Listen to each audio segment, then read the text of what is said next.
Oh man, that's good. Fuck yeah. Mike, check.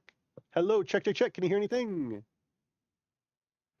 I mean, I can kind of hear something, but really this music is blowing me away. Okay, there we go. I can hear myself at the one place. Can I hear myself at the other place? Whoa, my Zoom. Save me, Zoom. Oh, come on. Reset the Zoom. Okay, check, check, check. Audio. Check, check, check the audio. Check. Yep, I can hear myself. Okay, so I think audio is working in all the places. I think we're good to go here. So wow, talk about a freaking like wild what a wild time to be alive. So, holy cow. Okay, so what are we going to talk about? We're going to talk about all kinds of stuff tonight. All kinds of stuff. So, 3D VTTs and the transition of our entire fucking culture as impacted by them. I don't know. I think some people are doing some analyses of like the 1D&D stuff and 3D virtual, the impact of 3D VTTs on the Zeitgeist. Anybody who uses like the word Zeitgeist in their argument probably actually is legit because they know how to use that word in a sentence. Um, but it just makes you like take a step back. Just take a fucking step back for a little bit. So I might actually have to switch over to the chatting, to the just chatting. Do I have a chatting view? Yeah, so the just chatting view is like full on my face. So we might have to switch to the chatting view depending on how things go. Is there another just chatting? I have several just chattings. This one apparently is not set up correctly. Actually, oh, it is. It is. Wait, maybe I don't know what's going on here. Just chatting. Can I don't know what's happening with this one, but the other chatting, I can mess with it if we need to. I can mess with it if people really start talking to me. So, what's going on? Okay, so this month I've anybody who's watching the stream that's watched it before has been through this shit before. There are 3D VTTs on Kickstarter this September. One's already live. Menu's already live, and I have a lot to say. I have a few things to say about it. Um, can you read that? Okay. I've had people tell me that my resolution is too big. People can't see what the fuck's going on. There are 3D VTTs on Kickstarter this September. One of them's already started. So that's interesting. Um, some say 3D VTTs are going to kill the spirit of tabletop RPGs, which is interesting. And I mean, specifically, that one D&D will ruin our lives.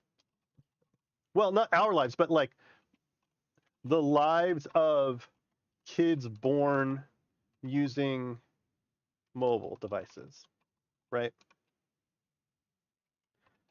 Specifically those folks. Um, what else? What else is there stuff that I want to say about 3D VTTs? Okay, so there's the VTT that I'm going to be promoting, right? RPG stories. I've got to build. Um, actually, we can do this. Let's talk about. Actually, this should be up here. And I've done this before too, but I might actually trim this down and make a YouTube video out of it. So let's chat about them and what I think about them.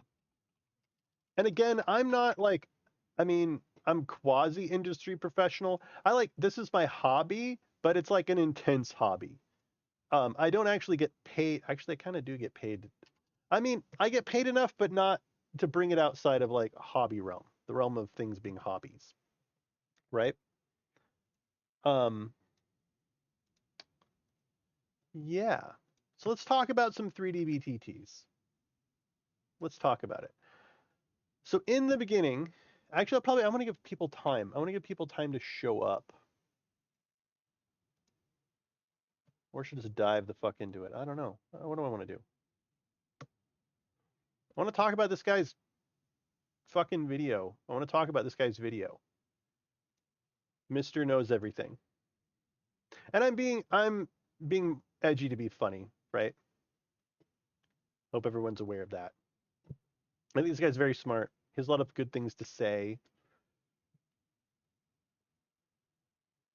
Subscribe, I guess. I subscribed. I'll give you an upvote. Not that I necessarily agree with you, but I'm glad that people are thinking about it in broader terms. Right? Right. I'm going to wait like 3 minutes. If there's anybody watching and they want me to begin now, speak now or forever wait for 90 seconds. While we look at these things. Oh, Menyer just launched. They hit their goal. But I'm like worried about Menyer though. It took them a lot of time to hit 48K. Considering what it is, like considering how good their Kickstarter looks, considering how good their videos look and their features and stuff, I'm kind of shocked that they're only at 50K, but also they've never backed anybody before. They're not partnered with anybody. They didn't mention Hero Forge, right? Which is kind of a no-no in the new VTT space. They have a very particular aesthetic to their world, right? So, and also I didn't learn about them until a friend of mine told me about them. I am the person that when I go on Facebook, I should have seen this. Like I should have seen Minier. RPG Stories in a couple days. They already have 2,000 followers. Constructor has 700 followers. It's bad for D&D, and here's why.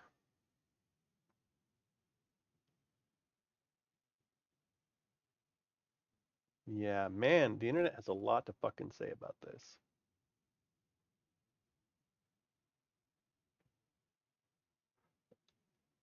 They have a lot to fucking say.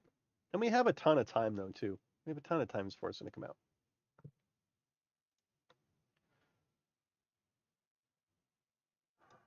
Well, let's just launch into it.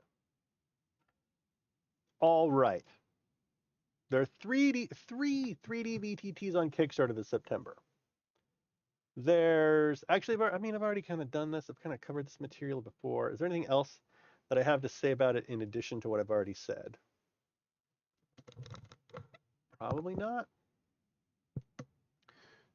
Really, I just want to talk about this guy's fucking video about 1D&D. I want to talk about this. What are his arguments? I don't know that I can play it without it being like copyright shit.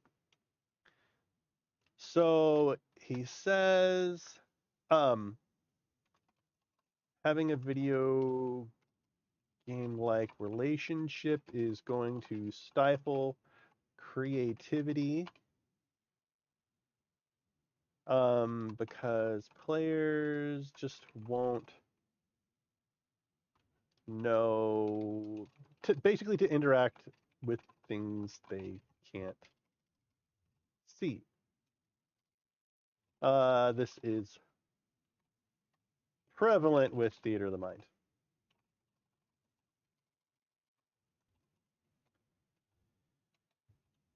He says that everyone investing money in WotC's VTT is going to dissuade people from playing in anything else, right?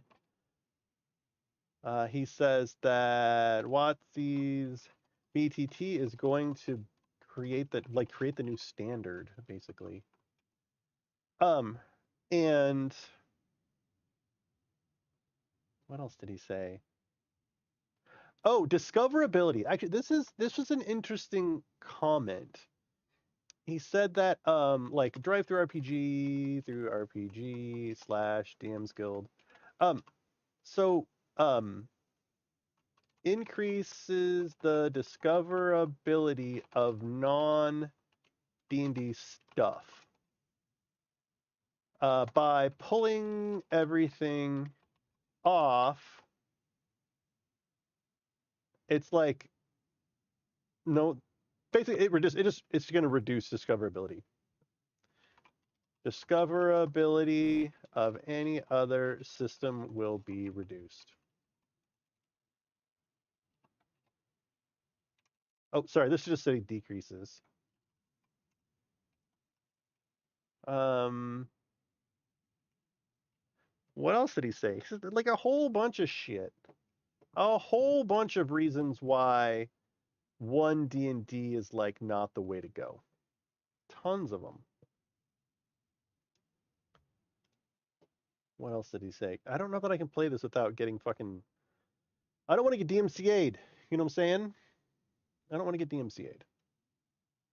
Well, it's not music. A lot of other people post response videos. Can I do a response video? Can I do that?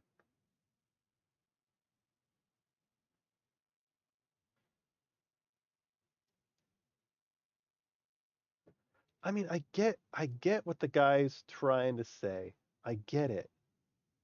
But I think here's what it feels like to me. It feels like to me that you have a veteran gamer who's always been playing it a certain way, and they believe that playing it in a 3D VTT or playing it in a non-theater of the mind or whatever is inherently wrong without like looking at the potential benefits of it. A 3D VTT, okay, what do I want to say? Here's what I want. What do I want to say? What do I want to say? Question mark. Okay, I want to say VTTs are a tool, right? They are a tool. And I mean, he even makes this argument, right? If everything looks like a nail, you're going to use a hammer for everything, right? So this is about the education, like this is about the education of the GM, right? And this whole like the players are going to expect XYZ. Well, it's up to the GM to basically teach them to be good players, right? You know, DMs need to basically teach players through their craft, you know, when you know the VTT is not the authoritative source of what's going on, right? It only takes the player asking, you know, are there any red barrels around that maybe look flammable that the DM forgot to put in the room? Where the DM is like, oh shit, yeah, I guess so, and then the DM puts them in the room or something, or they just all agree collectively that they're there. Like that, it's about education. It's not about that their creativity is going to be limited. And I agree by default it probably will be, but these are all things that can be resolved through experience and through education. Like VTTs are a tool. Gosh, what else do I want to say about that? Here's something else that I want to say. If he's going to make generalizations about the kids who grew up on mobile devices, I'm going to make a generalization about them too. I am assuming the grew up with mobile devices people have short attention spans, right? I think they're going to get sick of fantasy. They're going to get sick of it. They're going to get sick of playing a VTT where they're fantasy, where they can't have laser guns, where they can't fly around. Like, they're going to get sick of D&D. They're going to get sick of fantasy D&D. They will eventually want to play superheroes, right? They're going to want to play something fucking else. Cthulhu, like, right? Like, I mean, in this, hang on, how would I put this? 5e is a great gateway drug to other systems. The fucking end, right? Like, look at 5e D&D for what it is, right? People play 5e because it's accessible. They play fantasy because they've all watched Lord of the Rings. They kind of basically know what the rules are. They've watched enough movies that they can get around, right? And I should kind of move this over here, I suppose. People play 5e until they grow up and they want to play something different, right? And so they will. I mean, heaven forbid they build a really good system that gets a lot of people playing tabletop RPGs. And there are so many role-playing systems, right? So there's that metric. There's a pie chart. He shows a pie chart in his video. That's like, here's how many people play yada yada yada system, right? We have a pie chart here. Most popular by percentages of campaigns at roll 20. At roll 20. So if I'm playing Call of Cthulhu, or if I'm playing White Wolf, or if I'm playing Theater of the Mind, or heaven forbid that I'm playing around a table, it's not going to be in this report. This is what's going on at roll 20 by campaigns. And any system that doesn't lend itself to roll 20 won't fucking appear here. You know, like a World of Darkness game, I could run a Vampire the Masquerade game through Zoom, throwing up a picture every once in a while of like who they're talking to. And that's just the nature of the game. The nature of the game is that it's very theater of the mind. It's very drama filled. I'm not gonna go buy a Roll20 module for a vampire game or a werewolf game. I'm just not gonna do it because it's not the right medium. D&D, on the other hand, which is heavily tactics oriented, I would, right? Actually, oh, how can you hear the music? Oh shit, I don't even think you can hear the music. Maybe it's a good thing. I mean, I like it, but if I'm yakking, maybe it's not great. Hang on. It's going to virtual audio cable B. Properties.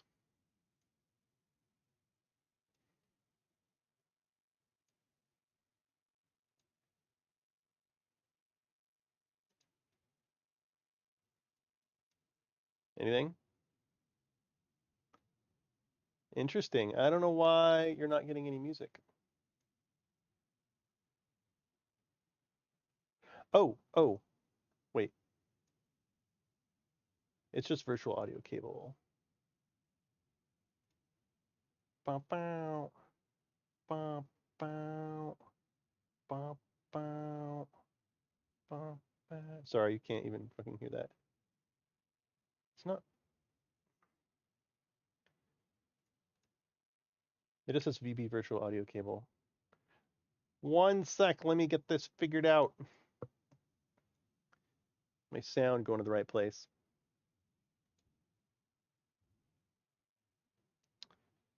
YouTube music, you need to go here. Whoa!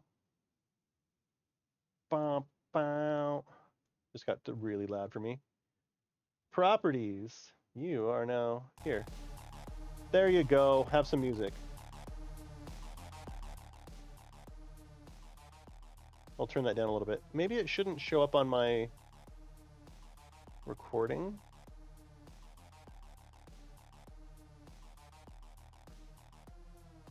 I forget how to do that.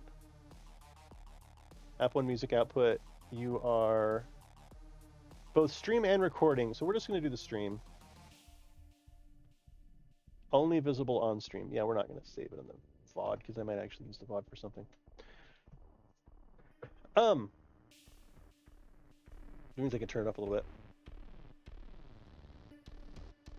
So, as I was saying, this report, most popular by percentage of campaigns at Roll20, it's not a reflection of the industry. It's a reflection. This is a reflection of systems that work really well with a VTT, which D&D happens to be one because it's a tactical fucking game. And oh man, it's just this guy. I respect him, but I think that the data that he's running from is slightly flawed, and I think that he is downplaying the human condition of getting fucking bored with something, of getting sick of something. They can play 5e, it can be the best 5e engine that we've ever experienced, but honestly, of all of the systems I have played, hands down, D&D is the one that is least compatible with theater of the mind, right? Like the least compatible, just because it's so tactic. It's all about your armor class and your +1 weapon, and the nature of D&D is that it's a fucking video game, right? It's as close as they could get a video game being in person, and it also depends on your campaign style. If your campaign style is tactical fucking combat D&D as they've branded it to be and as they've taught everyone that it is, it's a really great thing to have a fucking 3D VTT for it. Good fucking job. But I don't think it's gonna murder the industry. I don't think it's gonna kill Call of Cthulhu. I don't think it's gonna kill Pathfinder. It's not gonna kill all these other systems. I think it's gonna be a really easy way to get someone into D&D or excuse me, into tabletop role-playing games is come play D&D with us. It's a lot like Final Fantasy Tactics, right? Okay, so they show up and then they learn about collaborative storytelling and they mature as a person, and they learn the ins and outs, hopefully, and like what's appropriate, and they grow. And as they grow, they're gonna grow out of 5e. They're gonna grow out of it because it is so limiting.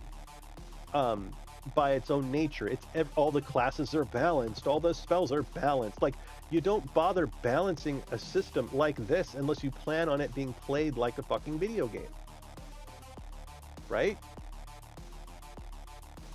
You don't do balance and play testing for classes to that degree unless you're trying to create a fucking like video game system, which is why I like Hero. Hero is super fucking crunchy. Hero has really intense, insane math. But it doesn't try to protect itself from being broken because it's all about a conversation between your DM and your player on what your character is going to do and what the story is about. And like, you know, this power does this and that. And in particular instances, it's going to be really fucking broken. But it's that the nature of Hero is that it's definitely a conversation when you're making your character because it is so easy to break the game.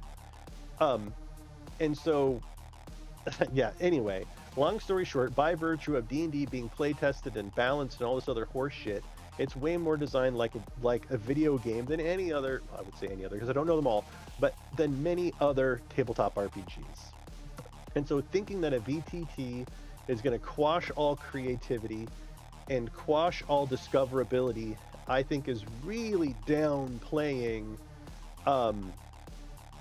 like the infinite curiosity of the human mind. Once someone figures out D&D, they're going to want to do something different, right? They're going to want to figure out something different, and that's I think where D&D is a bit different than White Wolf or any other system, is that there's no figuring out vampire, you know, because it's not about that. It's not about how do I make a broken character with a high AC. It's not about like how do I do max damage with fireball.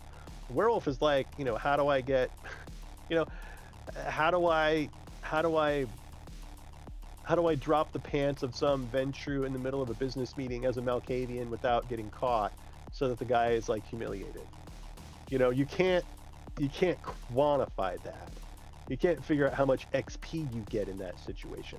So, um, so definitely, I think that the data this fellow is using is a bit skewed. I think he's downplaying what will happen when people like get bored of D&D and they grow up and they want to play new systems. So, and he does say at the end that he hopes that he's wrong, right? And I think that I think it's right for him to be worried, but I don't think it's as insane as he's making it out to be. Okay, so that kind of covers this point about they grew up with mobile devices and they're always going to expect this particular interaction and interface with their tabletop RPGs. I mean, I just sure I think it's going to be like that in the beginning, but then like everyone else, they're going to grow up and they're going to want to do something different. They're going to branch out. Um, so, God, what else do I want to fucking say about that? I mean, really, it's the drive-through RPG and decrease in discoverability of D&D stuff. So, drive-through RPG and DM's Guild, it is true that when people go there to buy their stuff, they are exposed to all of these other systems. And I do think that by pulling all the WotC stuff and pulling it in-house to one D&D, that it's going to reduce the overall traffic to drive-through RPG and DM's Guild. Sure. What I think is going to happen is that all of the non-WotC systems are going to start collaborating more to basically to fight against the WotC mothership. So there's a shit ton of content at drive-through RPG, and they added integration to Roll20, so you can like pull material directly over from Roll20 now. I'm not like a very big fan of Roll20 myself. Like, I don't like reading modules there. Their line of sight's pretty good, like those kinds of systems, but yeah, I'm just not. I mean, I like Roll20. I spent a lot of time in Roll20, but I think the relationships that we're seeing come out of this, with One Bookshelf cooperating with Roll20, with Hero Forge cooperating with like every 3D VTT, all three of the VTTs that are coming out in September, Constructo, Minier, and RPG Stories, all have Hero Forge integration, right? And so, and WotC's not. So there's that. I'm trying to. What was I trying to say? So anyway, I think all of the companies that are in the orbit of WotC are going to figure out that they need to work together to stand beside what WotC is going to create, which is a good thing. I think it's a really good thing. I also think that WotC's system is going to be good at playing D&D and not good at doing other things, which is why, I mean, he says here specifically, he specifically calls out Tailspire and is like, no one's going to remember Tailspire in 10 years. Watch this.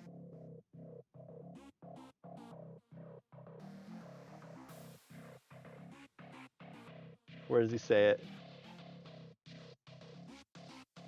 Where does he say it? He says that no one's going to remember what Tailspire is in 10 years. Anyway, he says that. He says no one's going to know what Tailspire is in 10 years. Well, I don't know that I agree with that.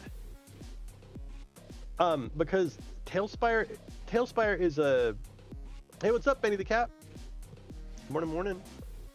Yeah, I haven't seen you for a long time. The thing about Tailspire is that it's like a tile builder. It's not like you don't click and drag and automatically generate dungeon rooms and shit. The way that it fundamentally, like the way that you trade maps for free. Like there's a lot of features of Tailspire that's gonna make it stick the fuck around. Like even now, I'm a fan of a lot of these other 3D VTTs, but I can't do the things in those other 3D VTTs that I can do in Tailspire. Tailspire is, I mean, it's a virtual tabletop, but it's like an architecture program. It's like, I mean, it's Legos. It's like it's playing with Legos, and it has verticality to it and a freedom to it that You don't quite get in a VTT where it's like you drag a square and it makes a room for you. You know, you just, I mean, if you look at any of the stuff at Tales Tavern by a Stallry, like, I mean, you can't say that.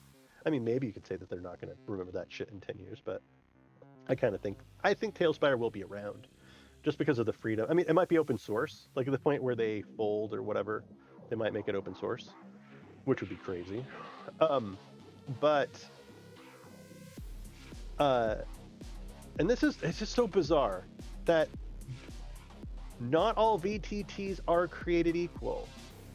They don't all do everything the same. Some VTs are going to be better at things than others.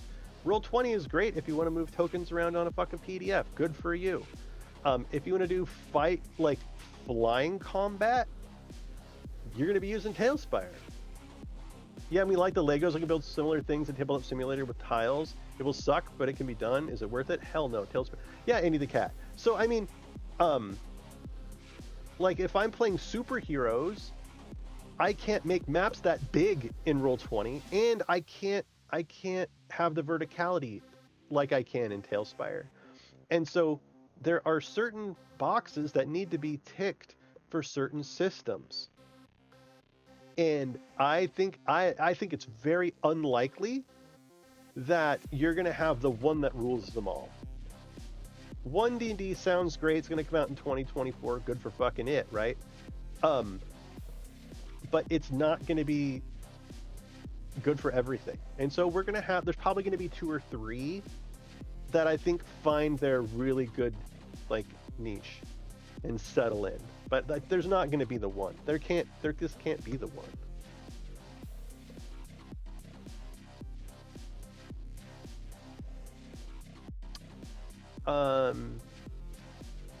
It's gonna create the new standard, maybe. So, one D&D, it's a piece of work. Well, I'm primarily talking about their 3D VTT that they're gonna do.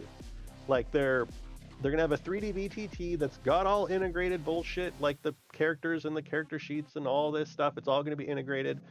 And this guy's argument is basically like, well, it's going to be full of, oh shit, we need to talk about microtransactions. Fuck, this makes me so mad. Let's talk about microtransactions.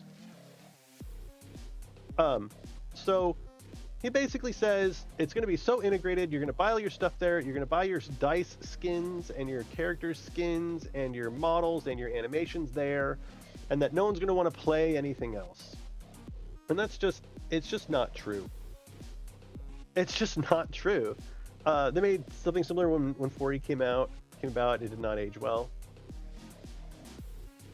In regards to everything being integrated. Let's talk about their VTT. Really, having a fully integrated VTT is great. If you're playing in their systems, if chances are it's going to be like, oh hey, we want to go play 5e. Well, we're going to spin up their VTT because man, it's just easy to run D&D in it. It's going to be all of the other systems, or it's going to be like, you know what, our style of D&D doesn't fit with how they made their VTT or something. Anyway, I think there's going to be 2 or 3 3D VTTs that come out on top that people use. Let me know when you want me to dive into microtransactions. Until then, I can kind of iterate on my thoughts on 1D&D.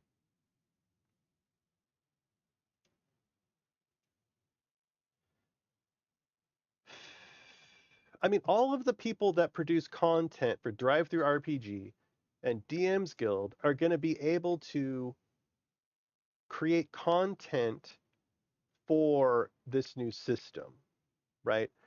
Hey, what's up, SimCity? So I don't understand what the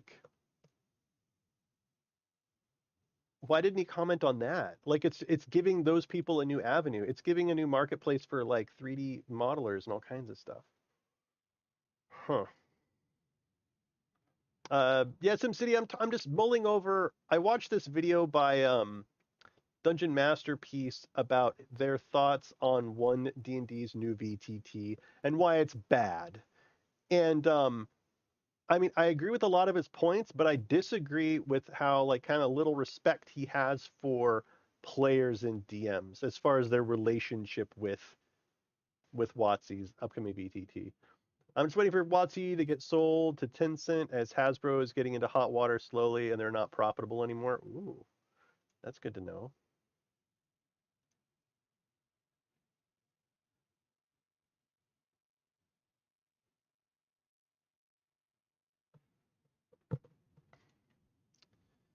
So yeah, he's pretty certain that one D&D's fully integrated experience is going to be the bullet to the brain of the tabletop RPG um, culture. I just don't agree with that at all. You know why, SimCity? You know why? I think that he underestimates um, the drive, or excuse me, he underestimates quote kids born using mobile devices. He under fucking estimates them, and here's how. He thinks that kids born using mobile devices that start playing 5e using this VT are going to expect that experience with everything. They're going to spend all their money on dice skins and all this stuff, and they're never going to want to play anything else. And they're going to lack creativity because they're always going to be running off of whatever's in the room in the VTT, and they're not going to be creative, right? I'm not sure what to think about all these VTT softwares yet. So I agree with the fact that your creativity is limited if you walk into a room and the DM just tells you you see what's in the room, right? And they don't elaborate or anything like that. Um, so I believe that is true. Creativity is stifled when you're not doing theater of the mind stuff. Um, here's okay. So I have a couple of things. My primary point: kids are going to experience D&D with their friends and family first and foremost. Maybe any of the cat. Maybe. Or they play online in this VTT with their friends. Okay, here's my number one absolute point with this integrated experience and 5e. 5e is fundamentally designed like a video game. It's fundamentally designed like a video game, right? Like it's everything but loading up Final Fantasy Tactics and playing with your fucking friends, right?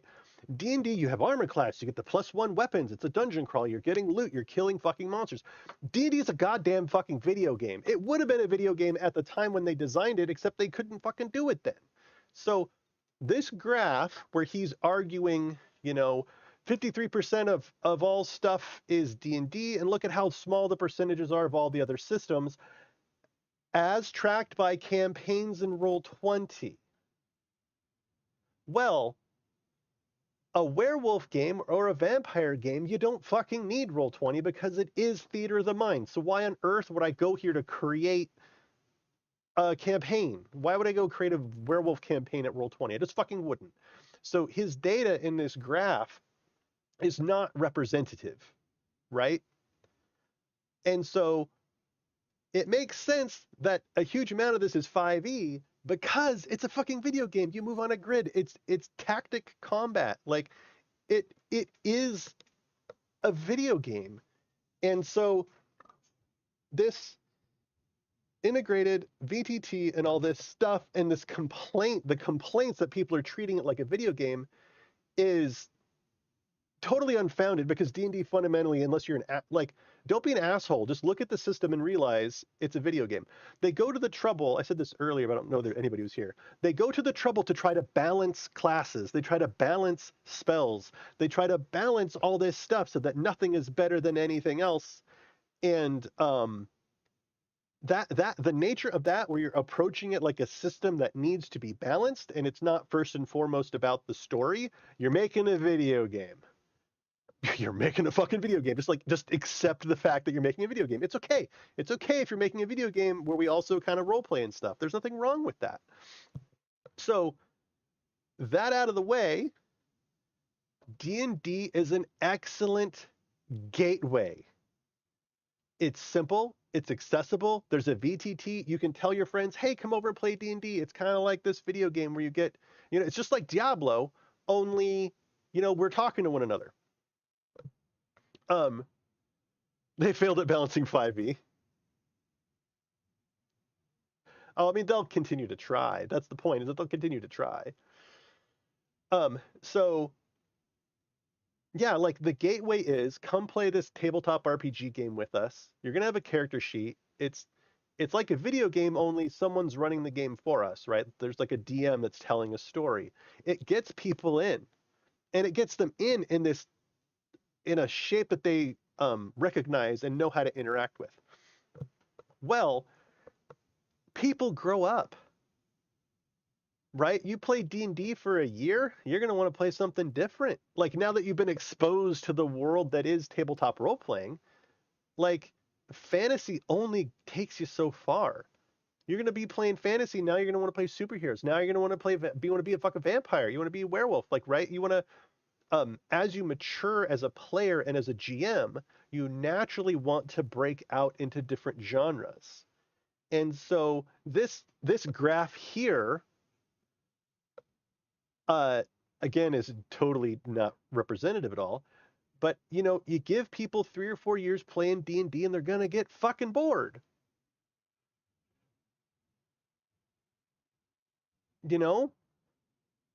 Yeah, your party is gonna get bored with that genre. And it could very well be that Wizards of the Coast then expands into other genres, and more fucking power to them. If they manage to make the perfect VTT that's fully integrated, that has every single genre, then awesome. We have what we want. I don't see anything wrong with that.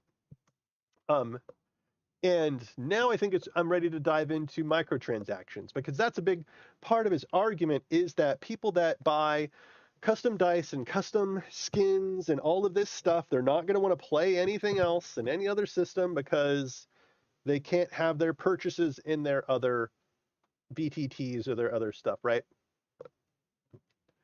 Dude, I played a lot of D20 Modern and I fucking loved it. I had a character who's like this tech character who had magnetic boots who could like run on the ceiling and shit. And then I had an occultist named Edward Nels that man, the DM should not have let me do this. But instead of having like my shadow creature companion that was like 2 hit die, he agreed to let me have gremlins, and gremlins were like 1/8 hit die. And so my shadow minion was 16 gremlins, which all get bonuses to do stuff the more gremlins that are around. And so like we were being chased by a helicopter. We were in a car and we were being chased by a helicopter. Then they could fly. These gremlins could fly.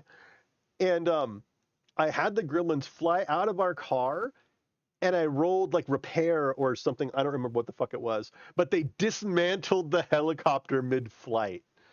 And the thing about gremlins was when they take something apart, it's like magic. And so in order to put it back together again, you have to roll higher than whatever their roll was to take it apart.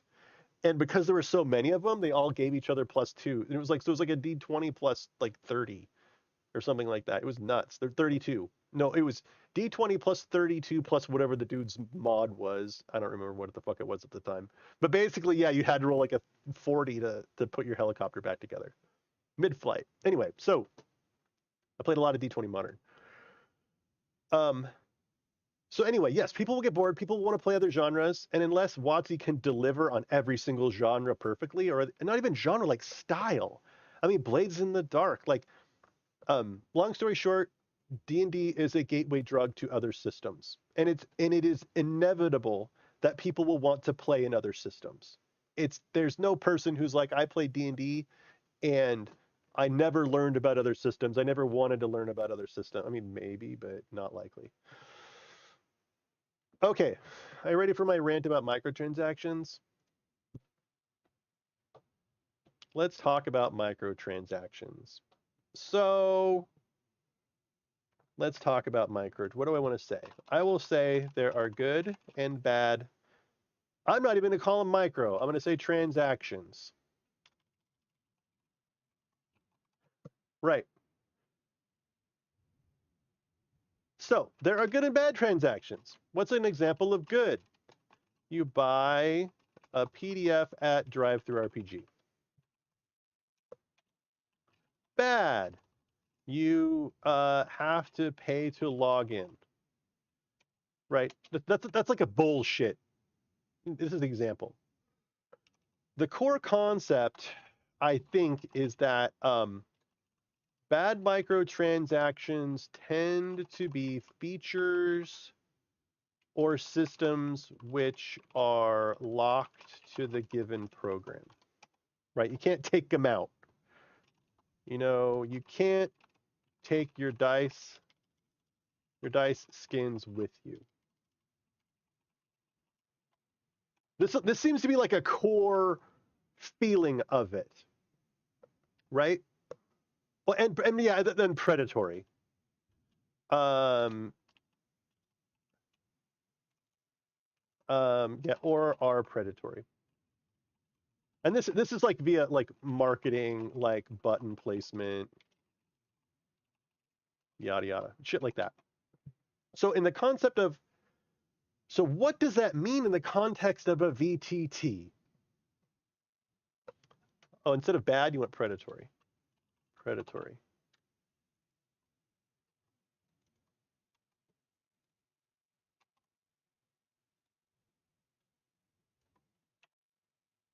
Okay, so here's something that I want to add to good. Good. You get something of value that is worth it to you. Right? You get something of value that's worth it to you.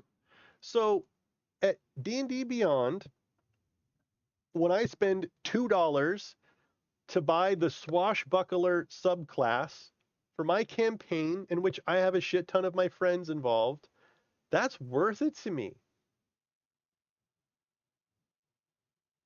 Well, like always, people will pay more for convenience and accessibility. If a program is inaccessible, you ain't going that far. Games. Well, yeah, no.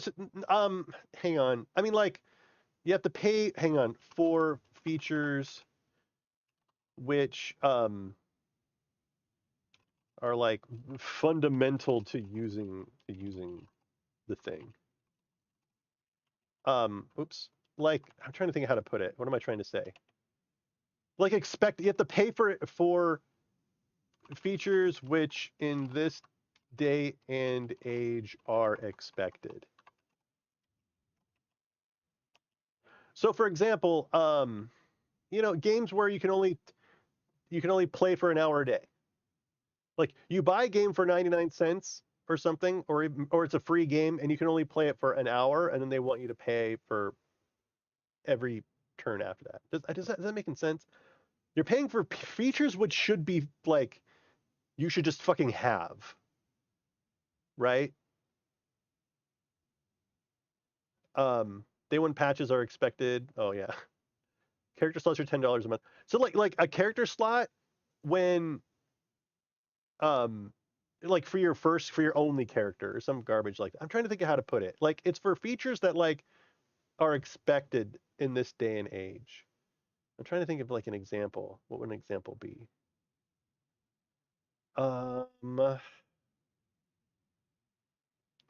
Like Path of Exile inventory space maybe, but that's kind of, I mean, I'm okay with that being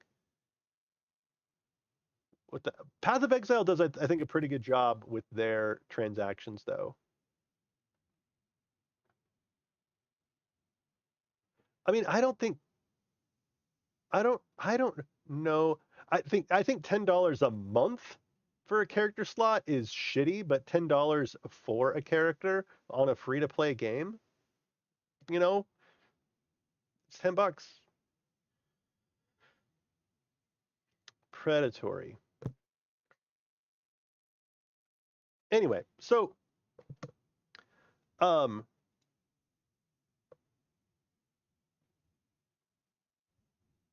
pay for a specific color you want to. That's fucked up. So okay, here's my problem with Destiny. Destiny, you pay $60. Oh, wait. Okay, so Diablo. Okay, here is a shitty microtransaction. I'll call it the shittiest. The shittiest. I'm not gonna use micro. The shittiest transaction equals in Diablo Immortal. You buy a cosmetic outfit. It is for one character on one character, not account wide.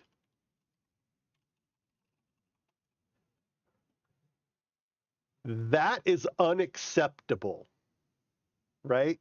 Can we all agree that this is absolutely unacceptable? When you buy a cosmetic outfit, it is only for one character on Diablo Immortal. You pay for skill bars?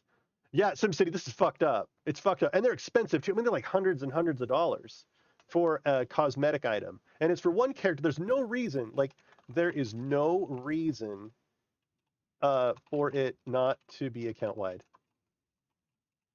Zero cost to Blizzard. Like pure and simple, absolute bullshit. That's not cool. That's not cool. So here are my thoughts. Actually, I think I wrote that. Did I write that twice? Okay, so my thoughts. My thoughts. I am in favor of transactions within software in addition to their base, sale price or what the fuck ever. I'm in favor of it. I'm in fucking favor of it.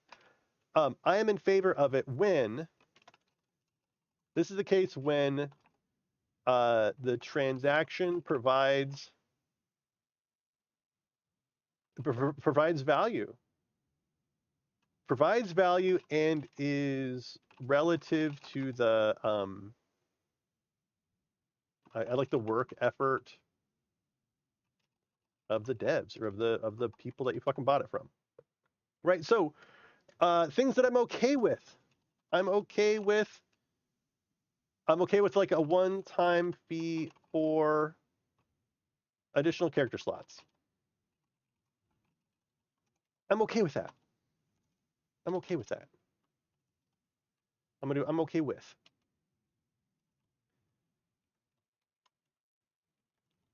Character slots. I'm okay with that. Other things I'm okay with. Account wide cosmetic stuff. I don't buy cosmetics very often. I bought I bought skins in League of Legends. A few, maybe 4 or 5 in the course. I mean, in the years that I've played it. I have bought more skins for friends as gifts. I do this way more often as a gift than for myself, right? And that's just kind of a neat thing. It's like, dude, Heim. I bought Heim a Maokai Halloween skin or something like that, right?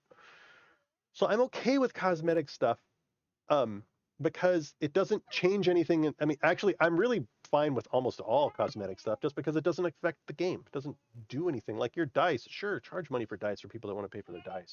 Sure, buy animations for people who want to buy animations. Hi, love. Hi, you want to say hi? Hi, hi. You can't see anybody. You're over there, though. There you are. Did you have fun swimming today? Yeah. What's that? Oh, you're being silly. Is that a mask? You have a red mask? Can I wear it? Yeah. No. Do you see? Where's Arthur? Where is he? There he is. Where's Arthur? Where'd he go? There he is. Where'd he go? Where'd he go? Where'd he go? You wearing a mask? Love you. You're being so silly. Did you say goodnight to the frogs? That's my keyboard knob. You're reaching. Yeah. Get out of here. All right, good night, kid. Ready? 1, 2, 3. He can take that. It's fine. Oh, he's just spiking on the floor. I don't like it, but yeah, it's not as bad as Diablo Immortal or Star Wars MMO stuff. Yeah. So, oh man, he's so cute, dude. Okay, so cosmetics, I'm super fine with. Whatever. One-time fee for additional character slots, I'm fine with that. Like, what people, here's my thing about these transactions. People, okay, if you are upset about transactions, don't do them. Just fucking don't do it. But don't be mad that they're there. Right? Like that's like for example, I plan on doing my dungeon sports thing on stream, and it's going to be kind of like a game show sort of where like we have seasons and there's like wave events and there's monsters, and I want to do you have to disagree. Just don't do them. Right? Like why do they upset you? Wait. I don't buy things I don't like. That means I buy things I like. If you are upset about transactions, why does it sadden you that they're there though? Like why? That's I think where the disconnect is. So when I'm doing the dungeon sports thing, no, you're never going to stop the righteous indignation of the people. People cry. Yeah, yeah, right. It's not predatory, SimCity. It doesn't show bad intent. No. Okay, so let me give you an example. I plan on doing the dungeon sports streams, right? And what I would like to do, oh yeah, for the predator, I'm talking about. I'm beyond that. I'm now talking about um. Actually, I should probably do that.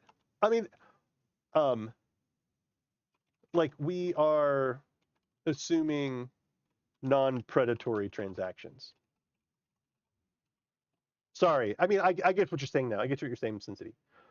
No, if they're predatory, that's like not okay. I mean, there's some really shitty. I mean, Diablo Immortal is a master class in every single predatory. Okay, so the predatory shit is the like actual loot boxes, right? Like loot boxes. This is going to be like when you can buy the in-game currency, but you don't get enough in one package to actually buy something. You know what I mean? Like something is 300 coins. Actually, something is 300. Each package is like 199 or something like that. It's like 299. So you have to buy 2, and you have just enough left over to almost buy the next thing. Right. I mean, the guy who does the breakdown of Diablo Immortal, the guy that Asmongold watches all the time, I can't fucking remember his name. Super cool guy.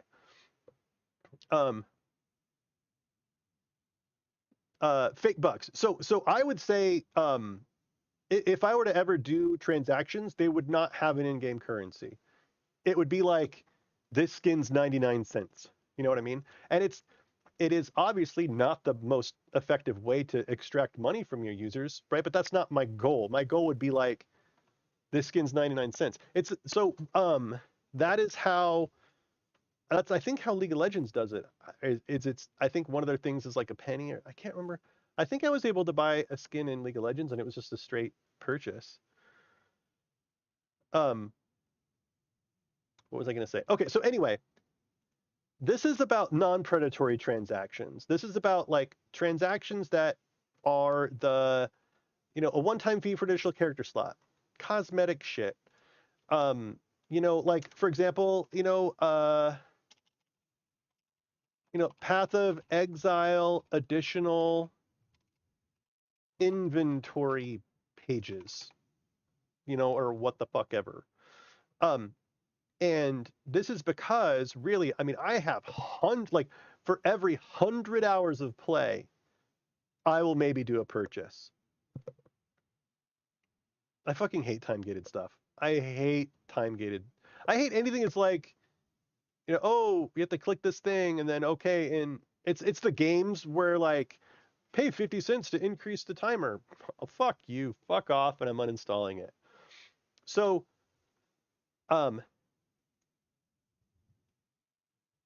anyway, so I'm really kind of upset that all this whole everyone that I talk to, when you use the word microtransaction, it's like this super negative thing. So, for example, Menure. Okay, let's go look at the Menure. The Menure Kickstarter. They're doing okay. I'm actually a little worried about them. They're at 50K on their first day. And really, this should have been upwards of like 150K. So I'm a little worried about the Menure folks. I'm less worried about RPG Stories because they already have like 2,000 people. And actually, I have a build of RPG Stories. I'm going to be streaming it tomorrow, by the way. Tune in if you want a crash course in what it is. And it's like super pre-alpha.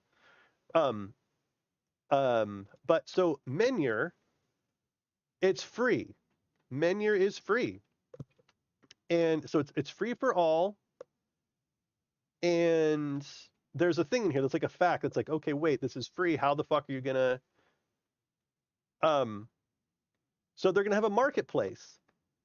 You can be a character builder, a map maker, a musician, a campaign creator. Almost everything can be shared here or sold in the marketplace, right? So it frustrates me when marketplace stuff is lumped in with, hey, what's up, Sickle? When marketplace stuff is grouped in with microtransactions. But I mean, get this item by doing this quest that's only available from August to November. Oh, it'll never be available again. Yeah, those are, seasonal stuff. It's things like that don't get me riled just because I don't really care. I don't have that widget in me that's like, I guess I have to log in and put in 100 hours to get the thing. So what's really frustrating for me is when like marketplace stuff is lumped in with this like predatory microtransaction stuff.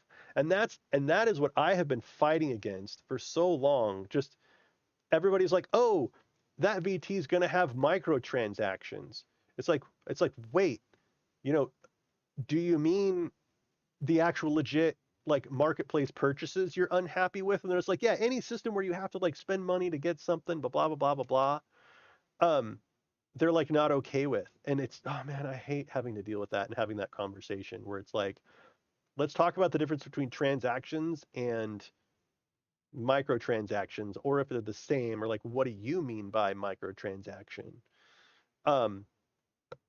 So really, if you don't like transactions, just don't. If you don't like with Roll20, I know lots of people that have used Roll20 and never spent anything in Roll20.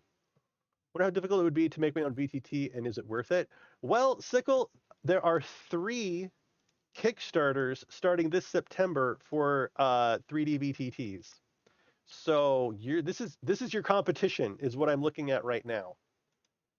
And the answer is it's fucking hard. You're okay with a bunch of stuff though, most expansion packs type stuff. Yeah, so like even if you go to Steam and I go look at, I don't know what has a bunch of DLC. Does Rust have DLC? Maybe. Yeah, so Rust is interesting because they have skins and stuff for like streamers and things. Like add voices, you can have sunburns, right? If you want to spend $10 on 15 summer themed goodies, go for it. Fuck, go for it. Yeah, like legit DLC, you know. But for a case of something like Menor or RPG stories, um, I just hope that folks can get past this stigma of like all transactions are bad. Where okay, so this guy, the guy in his um he goes on and on and on about microtransactions, about how people are going to buy. Basically, his argument is people are going to buy stuff in this integrated VTT, and then they're going to use it and not going to want to use anything else. It's like, well, maybe they will, you know. And what's wrong with that? I have a bunch of shit in D&D Beyond right now, like a lot, probably a couple $100 worth of stuff at D&D Beyond, and I don't feel bad about it. It's super easy to navigate on their website. Um, I don't ever use like PDFs anymore while playing. I have tabs open in my browser, right? So like an actual PDF is limiting to me. I get more out of having it in D&D Beyond than not, even if I can't ever get it out of D&D Beyond. Does that make sense? So I don't have a problem with not being able to extract it from D&D Beyond, or I would just print it. I would just print the fucking pages if I wanted to. Those cosmetic DLCs exist so that the artists can have a job and earn their pay. Yeah, when a game is finished, the artist team is sitting on their bums. Um, so yeah, Annie the cat. So here's another comment that I would like to say. Like, um, uh, trying to think about how to put this. As a publisher slash, I don't even know what I do, entertainer. Um, I am going to give customers an opportunity to give me money for something of value. Right? Right? So I keep trying to get to the dungeon sports thing. So what I want to do with the dungeon sports thing is I want to have a day of the week where I'm planning the session and a day of the week where like the session's being run. And there's this thing called stream loots. I don't know if you know what it is. I think it's kind of neat. I want to try it out. What stream loots, what I really don't like about it is that you make these card packs, and so it's like a loot box thing. And I mean, I'm not phased by this fucking catchphrase. That's not why I'm here. I don't care if it's the number one monetization fucking thing. Like, fuck you. Here's what I care about. So basically, this lets me create a deck of cards, and you can buy these packs of cards. I don't know how much for, like 199, 299, I don't know. But basically, a content creator would probably be the way to go. Um, but what would happen is, as I'm like designing the dungeon or something like that, or maybe while we're playing the game, um, a common card would be, I don't even know what a common card would be. Like it plays a sound or something like that. There's different rarities. There's like the common cards, the rare cards, the legendary cards. And basically, while we're playing the session, people being able to play cards to have stuff happen. You know, and I'd have to like mull over what I want to be common and what I want to be rare. It has some guidelines. Like it has some guidelines for it.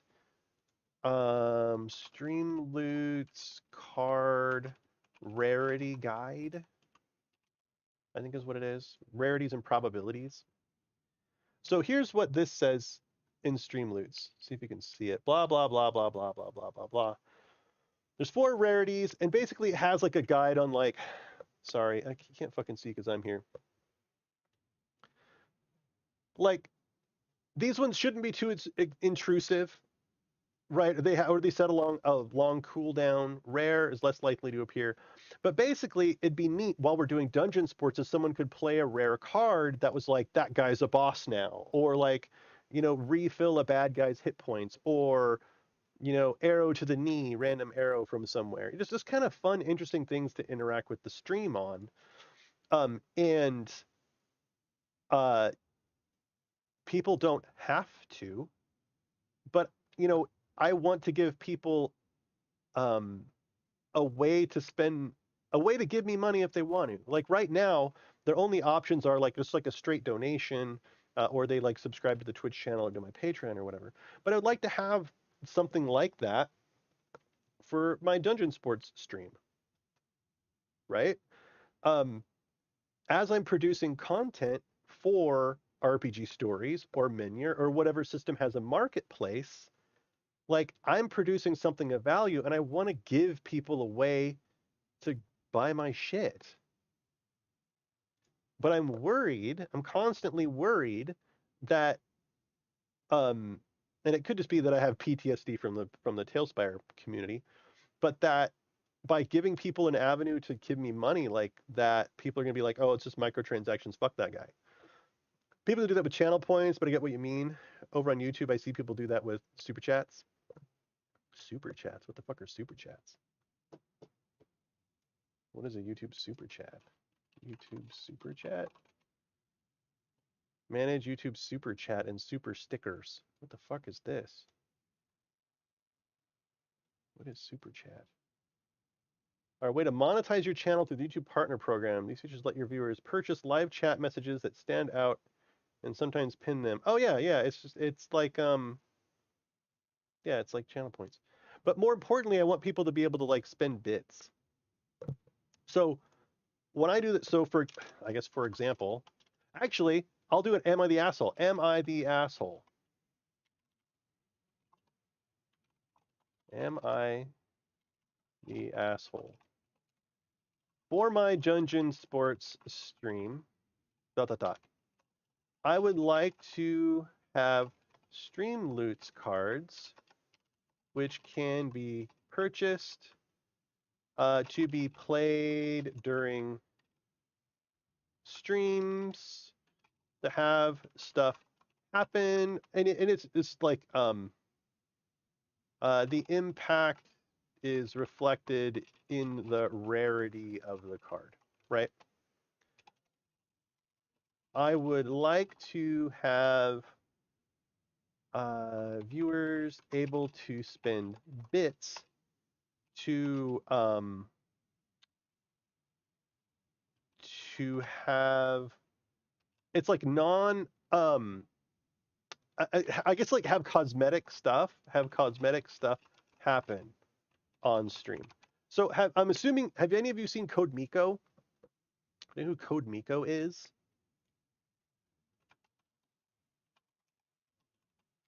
She's an incredibly talented streamer, and a talented engineer. I mean, she's fucking smart as hell. But oh Jesus Christ, she has no shame. Also, so okay, so she has no fucking shame. She's a VTuber. But if you will notice down here, along the side over here, how do I? Oh man, there's a Windows magnifying tool. What's the magnifying tool? Magnifier. Magnifier. Whoa, okay. There, can you see that? So on her stream, you can spend bits to have cosmetic stuff happen. Have her head explode, have her fly around, have her head get larger, smaller. Basically do your standard array of have your standard array of NBA Jam Tournament Edition shit happen to you. Okay, how do I turn this off now? And she created this whole thing like in the Unreal Engine. It's all integrated, like the bits and stuff. And so I thought it'd be cool if, with bits. So okay, so things that bits could do: raise and lower the water level in Tailspire. Short answer, it depends on the long. Short answer, it depends. Long answer, depends on your community and the size. But more people mean more people are willing to spend support. Yeah, and that's the thing is, I don't mind having it in place and no one using it. I don't mind it. Like getting it set up and like letting it go is no work for me. But someone might be inclined. So for example, if you could spend 100 bits and make us all have to play underwater for a while. Dude, Code Miko she is a fucking genius. Yes. And the fact that she did it all, like that's really, I think, the difference between Code Miko. Anyway, I don't want to go super crazy on Code Miko, but she um is incredibly intelligent, and the bits to have stuff happen is just fucking money. So things that can happen on stream, like Razor lower the water level in Tailspire, make a mini tiny or giant, like, or change the size of a creature, right? There's tons, like, cosmetic Tailspire stuff. And so I'm already talking to HoloFox about this, right? Like, what are cosmetic things that we could have happen in Tailspire that's driven by bits? And I would need like a little interface. So if like we're underwater, maybe we're only underwater for a certain amount of time. Because like Code Miko stuff is like that, where it's like you pay whatever, some things don't. Like the big head mode will just like stay until whenever, right? But maybe a creature gets really large or small, or maybe the if there's weather. So if I have like the weather effect plugin, right, it like suddenly starts raining. So I think you do that now, though mostly as a notification, and you adjust by hand. Yeah, so any of the cat, that's like the manual version of it.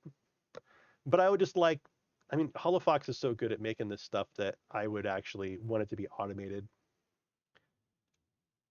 Because it's like, I don't think it's too hard. And I told Holo that I would give him a percentage. Like if we get this bits thing set up, and then Tailspire can react using it, that he would get some percentage of whatever overall bits I get, either 25% or 10% or something. Some incentive to keep him working on it, right? Like if there's a bug, he needs to be getting paid enough to like warrant checking it out. And I might end up just paying him straight up out of pocket to make it in the beginning.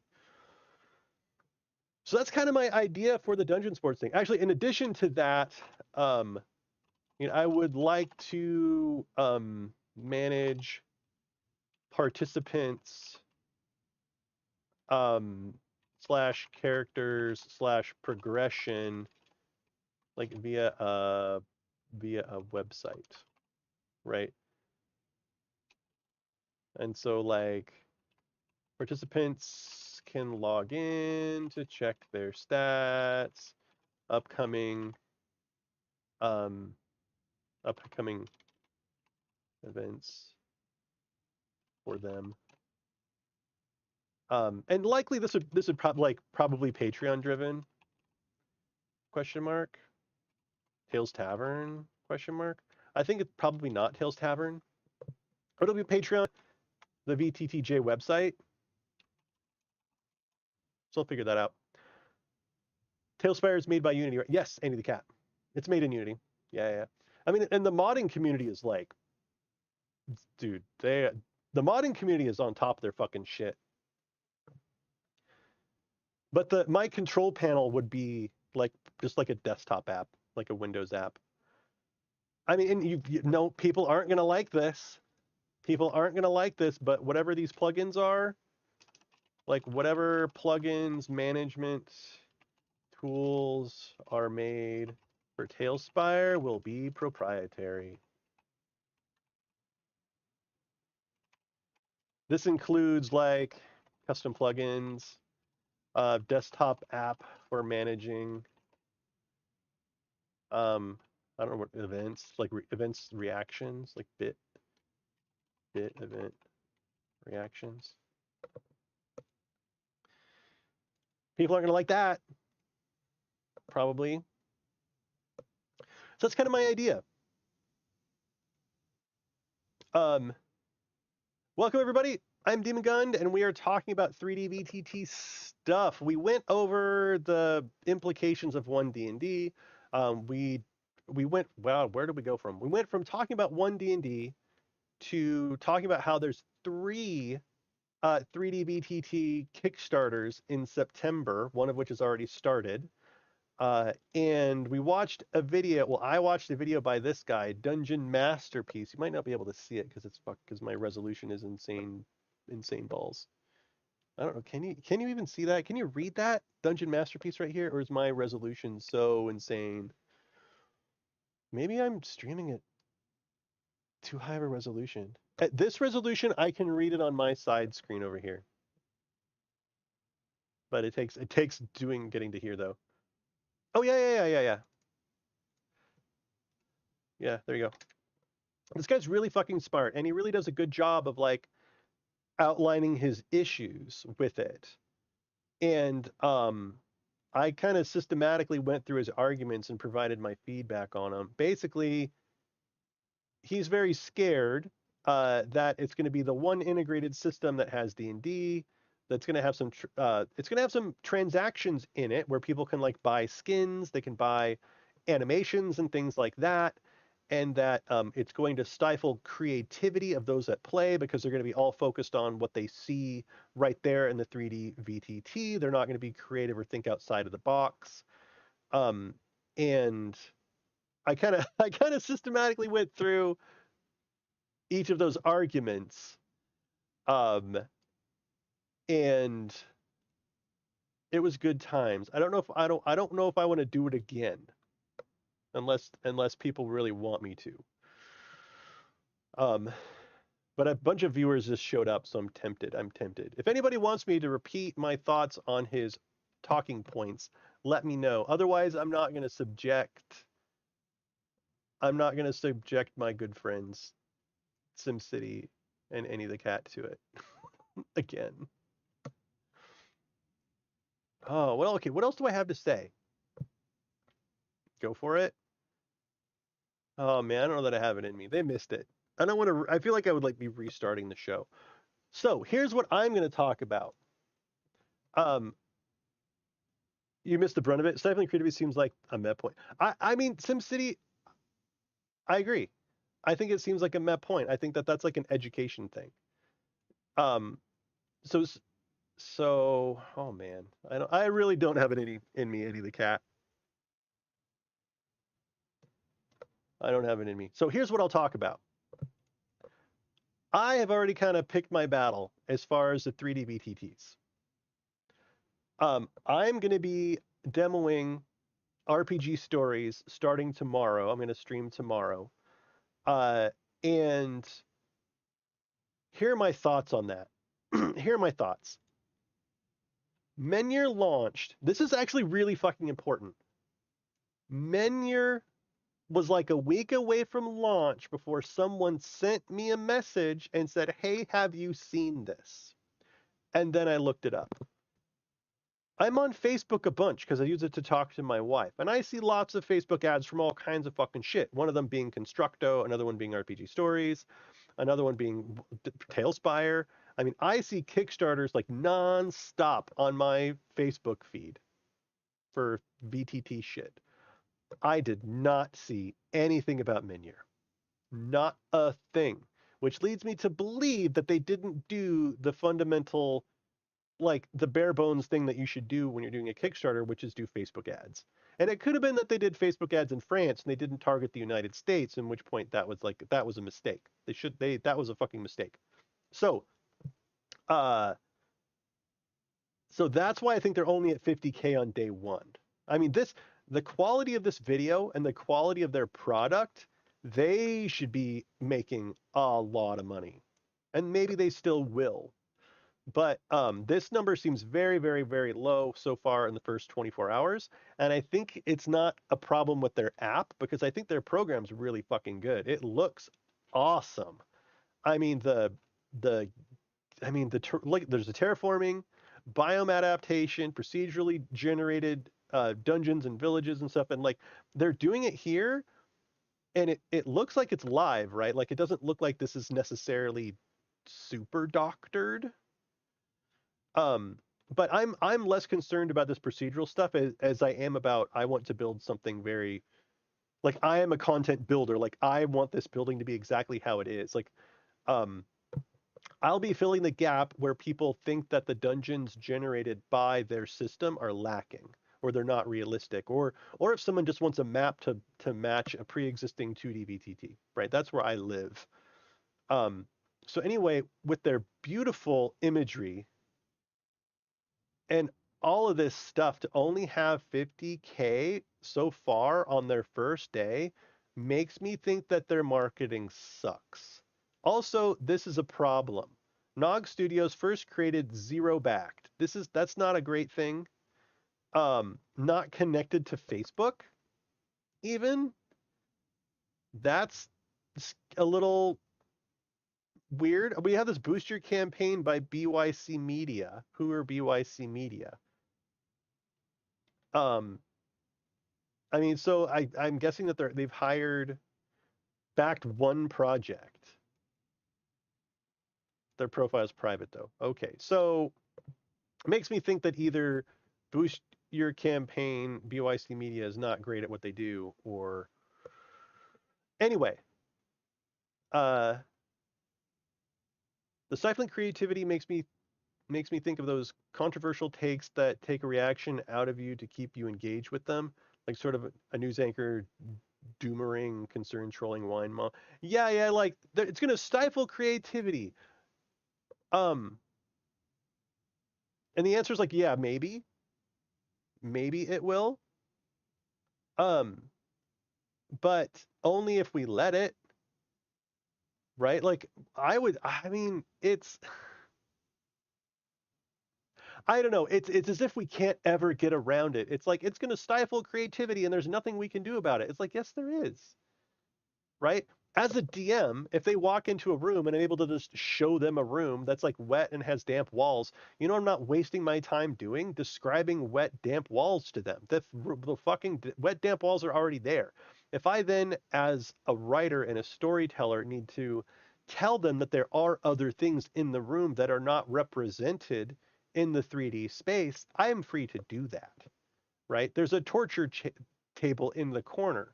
We don't have a torture table asset, so it's just a table, but I'm going to tell you it's a torture table. Guess what? Now we're pretending together. Um, it's, why is it your problem with other? Yeah. And his whole, I mean, it felt like he had an axe to grind where he thinks that everything should be played tabletop, and somehow the tabletop being virtual is gonna fucking kill that. He also actually said that's a problem that he has with 3D printed terrain. Um, and I don't know. There's so many ways around the argument. It's gonna stifle creativity. Well, unless the DM is running a theater of the mind until they get into the boss room, and then he just builds the boss room in the VTT. Maybe he's not using it for everything. Like, it's you just anyway. And he does say that he hopes that his fears are not founded, right? So anyway, Menure Kickstarter is currently live. If anybody, I don't have an affiliate link for this, but if anybody wants to go check it the fuck out, you should, because it looks really good. I backed it for $100. You know the video I'm speaking of? Yeah. Jane Signal. It's a good video. It's a good video, and I wrote like a great big response to that video. And I'm wondering if I can actually like make a YouTube video response to it without getting in trouble, right? A visual representative of fight really helps with combat creativity, verticality, and whatnot. Yeah, totally. It's a skill. Like DMs will need to learn the skill of when and when not to use a 3D VTT. Like, I mean, come on now. Oh, and Jane Signal, this graphic is not representative, by the way. This is I'm glad you're passionate about it. I don't think you would. I get what he's saying, but I think his fear is unfounded because we're very creative people. So Jane Signal, here's the thing. This is most popular by percentage of campaigns at Roll20, right? And I went to great lengths to discuss this before. D&D, Dungeons and Dragons, is a video game. It's designed like a video game. You have armor class. You have, thank you very much for the follow. You have +1 weapons, right? You're hitting things until they run out of hit points. Like it's a tactical grid. Like D&D is a video game. If they could have just made it a fucking video game at the time, they couldn't. And so D&D in 5th edition lends itself to a 3D map with monsters and bullshit and mooring through a dungeon. Kick down the door, kill everything, loot, move on. It's Diablo. That's the style of the game. It's the genre of the game. And he seems to be conflicted that that's how people are actually playing it. So in Roll20, this statistic makes sense because D&D needs a VTT, whereas werewolf, vampire, they're all theater of the mind. So why on earth, if I'm running a vampire game, would I go to Roll20? I fucking wouldn't. I just wouldn't do it because why, right? So this graphic where he's like 50% is this in a close seconds Call of Cthulhu, blah blah blah blah. It's like, yeah, because all the Call of Cthulhu is not happening in Roll20. Like D&D is a grid-based video game, and it needs a VTT more, I think, than these other systems do. So I think where the data that he's deriving a lot of this stuff from is a little whack. So his fear, I think, that one D&T is going to ruin tabletop RPGs, it's just not founded. I mean, it's going to be great for people playing D&D because it's integrated, it's got all their tokens, it's got the animations, and they buy their skin dice. And, if people want to buy skin dice, let them fucking buy skin dice, whatever makes them happy. Something that I mentioned before is that he underestimates the attention span of kids who grew up with mobile devices. Sure, kids who grew up with mobile devices. Okay, here's the thing. If you go to a kid who grew up with a mobile device and you're like, hey man, do you want to come over and play Dungeons and Dragons with us? It's just like Diablo, only it's us in a party and a guy telling us the story. They can make that connection to a video game, and so they at least have an inkling of what the fuck's going on when they sit down at the table. Like the using the video game connection to get the kid at the table and get him to sit down and play is awesome. It's excellent. Then as time goes on and they mature in their role playing and they mature in their just playing tabletop games, understanding what the fuck's going on, they're gonna get bored. They're going to get bored. You play 5e fantasy for a couple of years and you want to do something different. You want to, we want to play Deadlands. What about Pathfinder? It's kind of like D&D but a little bit different. Starfinder. Suddenly you want to play superheroes. Like it's there are going to be things that one D&D does, and there's going to be things that it doesn't do. And this thought that these kids on their cell phones are going to be playing this game in a 3D VTT and they're going to expect every other game to have a 3D VTT. Well, maybe that is the actual standard in the future. But more than likely, they're going to play it for a couple years and they're going to grow up as adults and figure out what collaborative storytelling is and want to fucking do something different. So, yeah. It's a perfect gateway. It's a perfect gateway drug, and just let it be that. Just let it be that. It's not going to be that someone's like, oh man, I spent one D&D account. I'm not going to go play Star Wars. No, man, if a kid wants to fucking go play Star Wars and shoot at Boba Fett, they're gonna. I mean, you can't stop it, really. So those are kind of my big takeaways from him, is that there's like this playing down of respect for a player as they mature and they grow as a player, and growing out of systems like 5e, which are very basic, and it's very kill and get loot and move on. You can run some Lord of the Rings shit in D&D, but in the end it's fantasy, and people will want to branch out. I think was that all my big points? And that's this whole like the discoverability of non-D&D stuff. It's not going to be a problem. I think all of the things, all of the companies and the materials in the orbit of D&D are going to kind of rally together. They kind of count that if you invest so much money into their systems, they're going to keep you there. Well, sure, Andy the Cat, sure. But unless WotC plans on delivering on every genre and every... Oh, hey, thank you very much. Odotalo, what's up, man? You missed my 2-hour rant. You missed my 2-hour fucking rant, Hollow. I'm getting my sons into D&D. We do tabletop on top of the TV. Yeah. That's how we play too with my group before pandemic. I use a program called Arkenforge, and I put the map on the TV. But started off with that. We had physical battle maps. Then we got into trying flat screen with Dungeon Alchemist. Yeah, and others like it.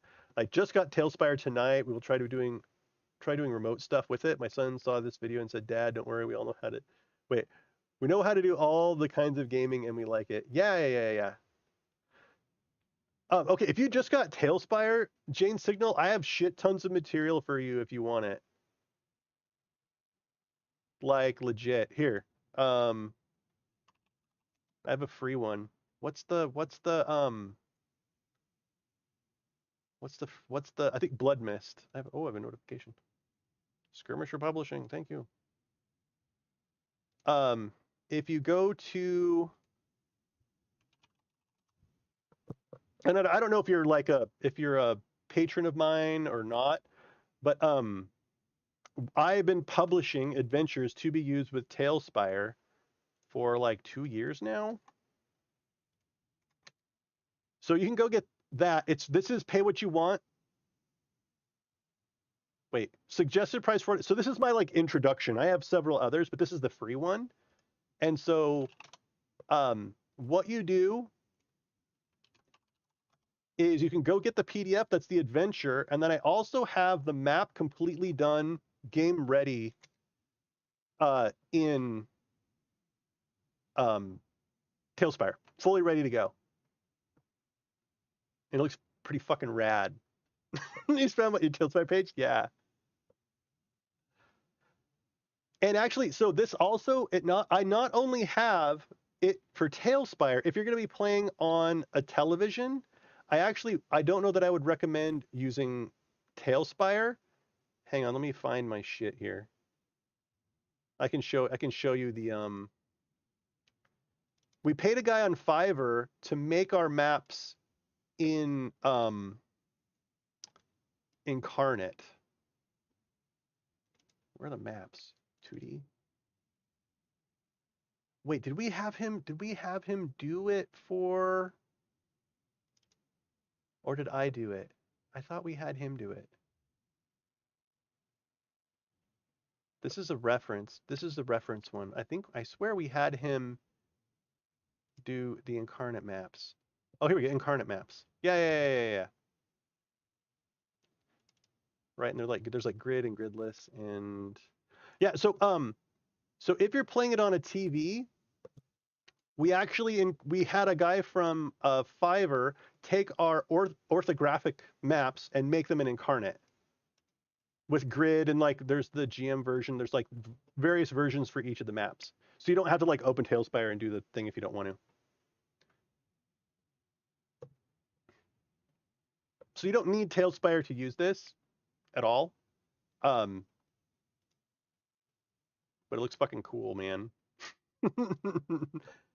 We put it up on the TV, and then we have the GM move them on the TV when we're in person. Oh, I forgot that was just still there. I've created Dungeon Draft, etc. to also create graphics. Yeah. So I took pictures using the orthographic mode in Tailspire, and then sent them to the Fiverr guy, and he just redid them in Incarnate, and they're really good. And yeah, if you, by all means, if you actually, so here's the thing. I would not recommend that you subscribe to my Twitch channel. If you want to support me, go to Patreon. Become a patron, because then I can actually give you shit. Like if you join the Patreon for like $7, you get all my adventures. I think we have three right now, and we actually, damn it. Haim and I have finished the early access for the next adventure, which is the Sewer Ziggurat, or the Cistern Ziggurat. And I just haven't uploaded it to patrons yet. Yeah, so we finished it, but this is the early access version. But I gotta get it uploaded. There's like a sewer hound. Then we have some cool looking bosses and stuff. So the early access PDF is done. I just need to get it published. And then hopefully we'll have it published in the next couple of weeks. These real figures from Hero Forge. Nice. The version figures.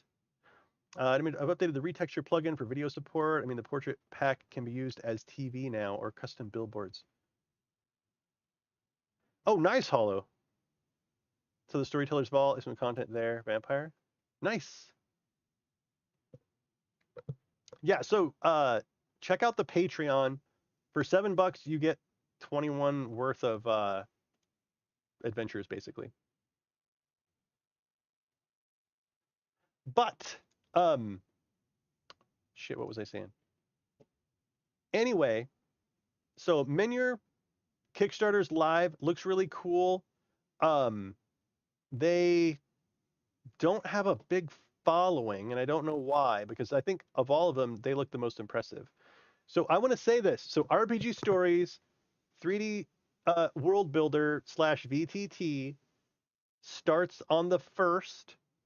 I'm promoting this thing. They've sent me a copy of it. Where did I put it? Really? Do I just I just kept it in my fucking downloads folder? That's classy.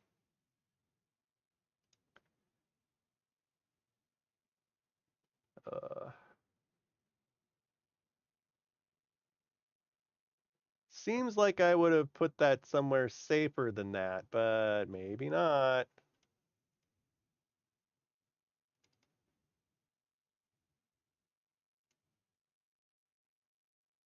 Oh, it already, okay. RPG Story, wait, what did it say? RPG Stories builds.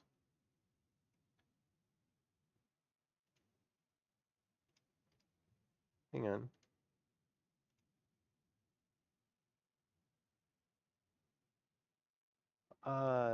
Yeah, sure.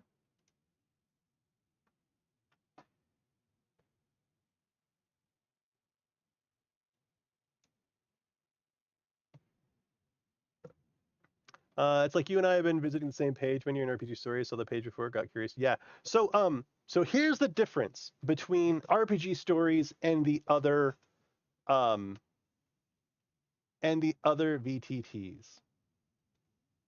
Motherfucker, where are you? This is gonna make me so mad. Why, you son of a bitch?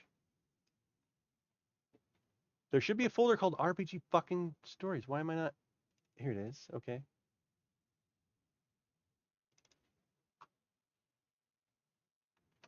Let me show it to you. It's very like pre-alpha. I mean, it's neat. I'm not going to do much because I just want to prove that I have it. Like, I have it. Yeah, boy. Room builder. Let's build a room. Yoink. You want to see some cool fucking features? So I just automatically built that, right? If I hold control, boop. Oops, I fucked it up. Shift. Shift makes it go away. Hang on. Which one makes the door? Is that a door? No. What? Let's try the manor. One of them, it like automatically makes doors. Maybe only if I drop. Maybe it won't do it in the. Maybe it won't do it in the generated. There it is. So if I just control click, it like will add a door, and if I alt click, it adds a window. I'm not doing a very good job of showing this, by the way, right now. Watch alt. Alt click makes a window. Control makes a door. Super cool. I like that part. I mean, it's a work in progress for sure. I have not tried Dungeon Alchemist. No. So here's the thing. Menure, totally off my radar, showed up out of nowhere. Constructo, Facebook ad pointed me to their Facebook group. So I've been in the Constructo Facebook group for a while. Their Kickstarter goes live on the 13th, I think. No. Constructo VTT.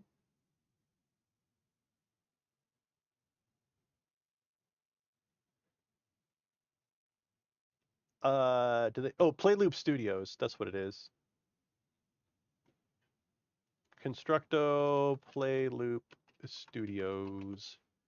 It should not be this hard to find your website, by the way. Okay, so Constructo, the thing about their style is that it looks like to me a lot like World of Warcraft. Oh God, sorry, I have to zoom back out. I think, wait. Oh shit, what is happening? No, is their video just actually that zoomed in? Drugs. What the fuck? So here's Constructo. I mean, it looks like, it looks kind of like World of Warcraft. It looks a little bit more like a world builder. I mean, I like it. I mean, it has all the same kind of Unity stuff. It has the Dungeon Alchemist style, like room builder stuff. Oh, dude, you're gonna give me a fucking seizure. Sorry, the quality is turned down really, really, really low, but I don't want to kill my bandwidth. So they have animations. This art style I don't like. I don't like the Torchlight / World of Warcraft art style. Um, I don't know how far away from being able to put anything in your hands they are, right? But overall, it looks kind of neat. So Constructo. Oh yeah, there's also augmented reality with Constructo, and it's free. So I at least got into their Facebook group. The animation looked kind of bad. It's probably not doing it justice on my screen. I can turn up the quality here. Let's find some animations. There's like a dragon that moved, right? That. Oop, oop. Oh, I was right there. I don't know why I clicked. Is this what you're talking about? Oh, dude, stop that. Where did the dragon go?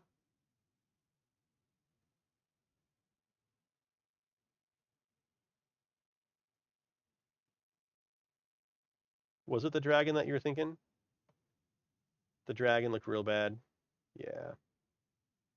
The skeleton, like, idle animations looked okay. Yeah, but that dragon token is not doing them any favors. Where'd it go? Oh, I do not like that particular fucking... Where'd it go? That. Okay, so hang on. You pause it, and can I reduce the speed? 0.25. Here we go. Let's look at this animation, SimCity.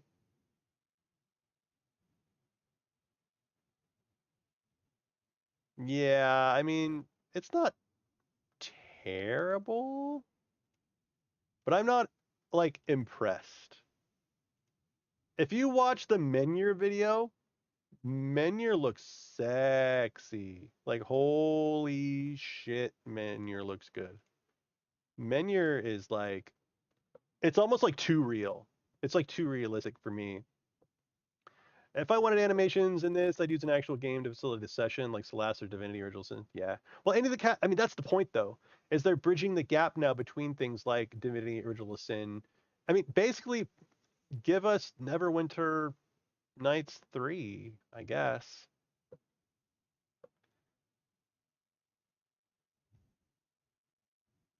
Oh, I don't know. I think they tried to buy Tailspire at one point. So, I mean, Menyer looks really fucking good. I mean, this looks like I'm editing like a Warhammer. Oh God, what's the new Warhammer game? Warhammer Fantasy, where you can like have a campaign and be Skaven and take over the fucking world. Warhammer Total Annihilation, Total War. Like this, great man. Like that's fucking cool that they just like make a tunnel. Fuck yeah. This is nuts. Like Menyer looks really good. Total Warhammer, yeah. Neverwinter Nights 3 exists. Oh yeah, I mean I played Neverwinter. Menyer looks super fucking good. Anyway, so point is, Menyer, Absolutely not on my radar at all. At all. Suddenly I know about it. I'm like backing it and stuff. Constructo has me in their Facebook group prior to going live with their Kickstarter. That's excellent. RPG Stories is another fucking universe. Okay. Um, RPG Stories. Krissa from RPG Stories and Agent, their CEO, reached out to like every VTT community they could fucking find to find content creators and to find builders and to find players to ask them what they were looking for in their VTT. And I mean, like, so they went at start playing games, found Princess Popcorn, started talking with Princess Popcorn, who's in it super deep with all the Tailspire builders like myself and Astari and Brother Hannon and Genghis. And oh god, who else is in there? Udi. I don't know. We have a server for like the kind of the professional builder folks, and they reached out to us to start talking to us like, hey, we're gonna have a marketplace. What kind of things do you want in this marketplace? And so RPG Stories community involvement is insane. And I'm really hoping that that is what sets them apart. And they are, as you'll see when I start streaming their builder, their VTT side of things is much, much, much newer, I think, than what their 3D world builder is going to be. Um, and so once I start streaming that, I mean, I'm kind of in it with them because I mean, they care about me, right? I'm going to have an affiliate link for their, um, I'm going to have an affiliate link for their Kickstarter. So please, please, I hate to say this, but don't sign up for their Kickstarter when it first launches.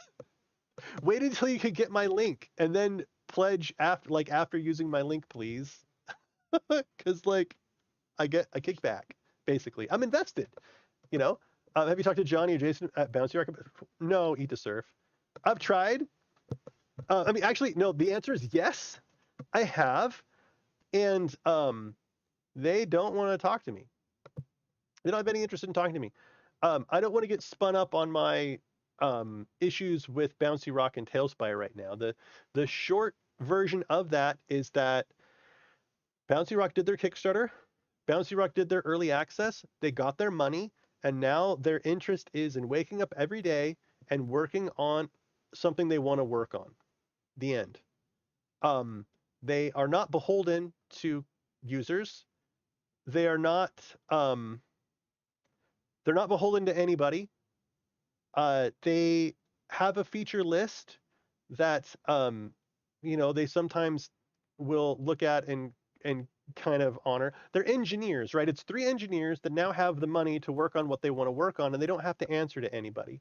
And per their last dev stream, they're going to keep doing what they're doing until the money runs out, and then they will go do something different. And they are incredibly talented people. They are incredibly talented, and there's not a doubt in my mind that when their money runs out for Tailspire, that they will find something else to do, and they will be incredibly successful at it. Um, they do not like me, Eat to Surf. I mean, they hands down they don't like me. When I was in the devs, so here's an example, Eat to Surf. Here's an example. In their dev stream,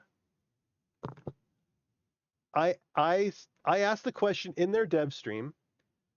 The number one most asked for feature at their feature list is a water system. My question was, I know that the water system that they want to implement is going to be a lot of work and it's going to be fantastic and it's going to work great. In the meantime, can we please get a blue tile?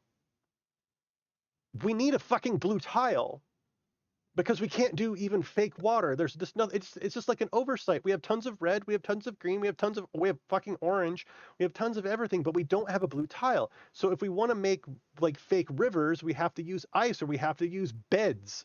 You know what I mean? The waterfalls don't work because it's waterfalls are vertical. You can do waterfalls, but I can't make a pond that goes down a little brook without using 200 blue beds. You just can't, I can't sculpt that. And again, I think it's just an oversight. It's just an oversight. They didn't happen to have a blue rug. You know what I mean? Like we could have made do with literally anything that was blue. And so the question was, can we get a blue tile, please? And he comes back with like, oh, we don't want to input anything. We don't want to build anything that we're going to have to go back and undo. We don't want to have to do all these changes to people's boards that they're going to have to retroactively have to do. And I'm like, dude, what are you talking about? I just want a blue tile. Like, why is it? And I in the Twitch chat, if you go watch the fucking VOD, I was just like, why is it so hard to get a blue tile? Why are they making me feel bad for asking for a blue tile? That is Bouncy Rock's relationship with their users. They're engineers. They have a vision, and they're uncompromising. I have 2,000 hours building in their software, and they just tell me that I'm doing it wrong. You're building it wrong. And it's like, man, this is an opportunity.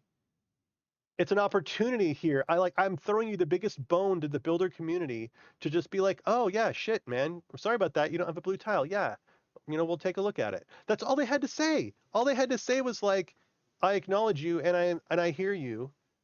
Not the engineer / software developer approach, which is get immediately defensive and be shitty about it.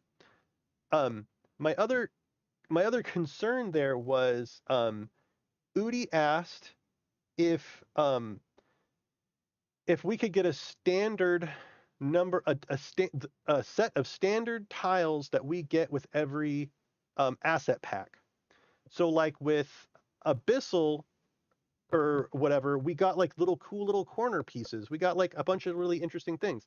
And so the question was, for each theme tile set, can we please get the same standard assets every time, right? And yes, for a wood plank, and it came out the next week. Nice. They have built-in deprecation tools, yet they won't even think about deprecating it when moving to new eater system, a newer system. No, it wasn't Jason. It was Baggers, maybe. But the point was that the relationship between Bouncy Rock and their users is just toxic. It's just like the builders ask for stuff, and it's like, how dare you ask for that? How dare you? Here's another example. I guess, I mean, I didn't mean for this to get me getting spun up on Tailspire, but I guess I'll get fucking hung up on Tailspire.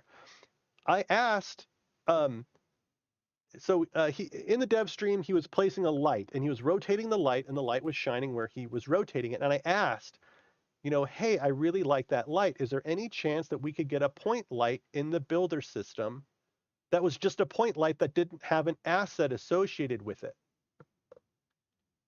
Because sometimes lighting doesn't fucking work, right? Like sometimes you need something brighter, or you need it dimmer, or you need it further away. Sometimes spawning in 100 candles is not the right thing to do. And so my question was, hey, can we just get a point light that doesn't have an asset, that's like only visible in the GM layer or something like that, to help us light our scenes? And the response was, nah, I kind of like the idea of every light in the scene having an asset associated with it. Like, dude, excuse me? What you want me to do is put in a bunch of props that have hitboxes, and then put a hide volume around those things. And if you're asking me to use hide volumes at all, like we're already down a dark path, you want me to put a hide volume around it to hide the asset so that only the light comes through. Isn't that an awful lot like just having a light without an asset? Except now my characters are going to fucking hit their tokens' heads on these weird assets that I have in the ceiling, trying to get the right lighting. Like, it's just, I just like the idea of X. That's just fucking bullshit. Like, I have empirical evidence and a million examples as to why having a point light would be super fucking helpful, but you just don't like the idea of it. They don't build in Tailspire, and they don't play in Tailspire. They are engineers that work on Tailspire as a passion project. More power to them. They have all the money that they need, and they do not have to answer to anyone. And you know what? I'm envious of their position. So anyway, sorry. Sorry, Eat to Serp. I'm glad that they're like nice and cordial in your stream. They don't come to my stream. They should fucking hear it, but they won't. They don't listen to me. And I really honestly think it's just me. Okay, you asshole, thank you. Here it That's is. all I needed to do apparently was trim one goddamn row of sewer Hey, what's up, sluice Big off. Hammerhead? Fuck you. Fuck you, Tailspire. Fuck you. And that's the thing, Eat to Serp, is I think it might just be me. And we were starting to test it. The professional builders are testing things like Udi. Like I will want to ask for something, but I'll have Udi ask, right? Like I'm having other people ask because I think it's just me. Like it might be like a personal thing, but it's really fucking frustrating. And I mean, I dedicated the last I okay Eat to Surf. Let's talk some real shit. Let's talk some real shit. I ran that Kickstarter for Tailspire content, Wizards of the Coast. I got nothing from it. I spent hundreds of hours preparing for it. I paid out of pocket for marketing. I lost a lot of money on this, and they didn't even back me. They didn't back the Tailspire Curse of Strahd Kickstarter. No shout out, not a goddamn word. That is the biggest like demon please leave ever. Like, I mean, in talking with the RPG Stories folks about this, right? Like, at the point where someone is doing a Kickstarter for free content for their system, how could they not, like, do a tweet like, hey, man, looks cool. Thanks. I hope it goes well. Here's $100 or nothing, or just the shout out itself, right? Like, any sort of acknowledgement that we were in it together. Ah, man, you hit a nerve, Eat to Serve. They're in my stream all the time. They're nice. Yeah. I'm happy. I'm happy for you.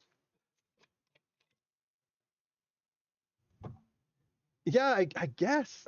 You know, I mean, I don't I don't have kid gloves, man. Like I have invested 2 years into Tailspire because I really think that it can be something.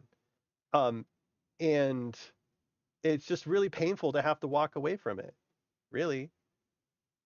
And that's what's going to happen. Like as soon as one of these other VTTs takes off and actually has a marketplace and supports their content creators in a way that Bouncy Rock hasn't acknowledged Mad Wizard in Tales Tavern. Like I'm fine if they want to be mean to me or ignore me. To ignore Mad and what he has done, to not even be like, hey Mad, can we pay you a little bit every month to help for your server costs? Matt has spent you don't want to know how much money Matt has spent on the development of Tales Tavern. Right? Oh my god. I think they're too big not to have PR people keeping them from doing exactly what you experienced. Too small and too big. Well, I mean, yeah, Eat to Surf, they're engineers and they just don't have to. Like they don't have to deal with me. Who cares? Right? Like just don't deal with me. Ignoring Matt is oh my god, yeah. Crazy how that blue tile request has been ignored for so long. I don't think it's crazy. I think they're proving a point now. Or like, I don't know, man. It's um uh European mindset, each their own, make do. I uh they do have to, so they don't have people like you treated them. I mean, but they don't. That's the thing. They have their money. They're gonna work for the next 3 or 4 years until they run out of money, unless they don't, find a way to get DLC paid for or to like get more funds in, and they're gonna walk away from Tailspire. That's their plan. No, so here's the thing: the you don't deserve that. So let me address the you don't deserve that. Um, I should not feel entitled to anything. any sort of expectation that I would put in effort and promote and support Tailspire, and then Bouncy Rock would acknowledge me is my fault for thinking that that would happen. I'm not blaming Bouncy Rock for that. If I were in their place, I would do it differently. But they have only ever been transparent. They have never advertised that they would promote their builders or support their builders or do shout outs or anything. So the you don't deserve that part of that, um, I just don't I can't really hold them accountable for that, right? If I were in their place, I would have behaved differently. They chose not to. That's on them. Me expecting them without some sort of conversation to support me or to be normal. I don't like for some reason I thought that they would be normal people, and it wasn't the case. You know, I'm biased. He's one of my 3 sugar daddies on Patreon, but yeah, insane. Yeah, they still shouldn't have a builder like you feeling like you do. Yeah. Oh wait, Tails Tavern. Yeah, that's how I found your streams. Tails Tavern is not Tailspire. Correct. Tails Tavern is supported by Mad Wizard. I'm an admin now at Tails Tavern, but Mad Wizard 78. His name's Dawn. He runs Tails Tavern out of his own fucking pocket. Out of his own pocket. I mean, it's to the tune. Again, you don't. It's in the 5 figures, yo. He spent at least 5 figures on Tails Tavern. And right now, so at this point, Mad Wizard is trying to find ways to monetize it. He's trying to find ways to monetize it. And it's like he really doesn't want to add ads to Tails Tavern. And he's struggling to figure out, I mean, he's talking to other builders like, okay, how do we get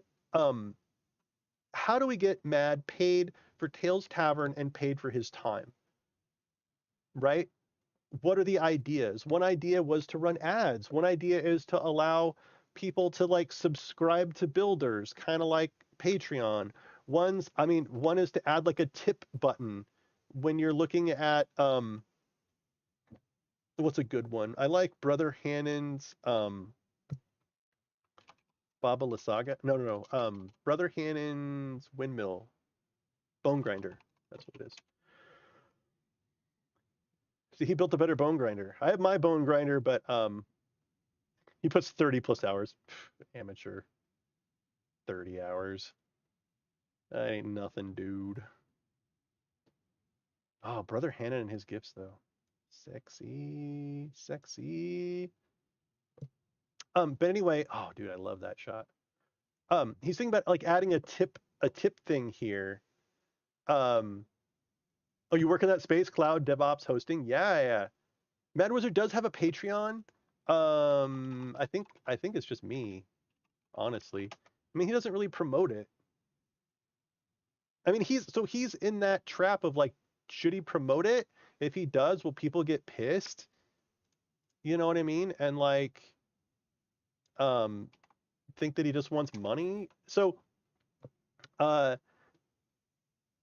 September 8th, 2021. Brutal.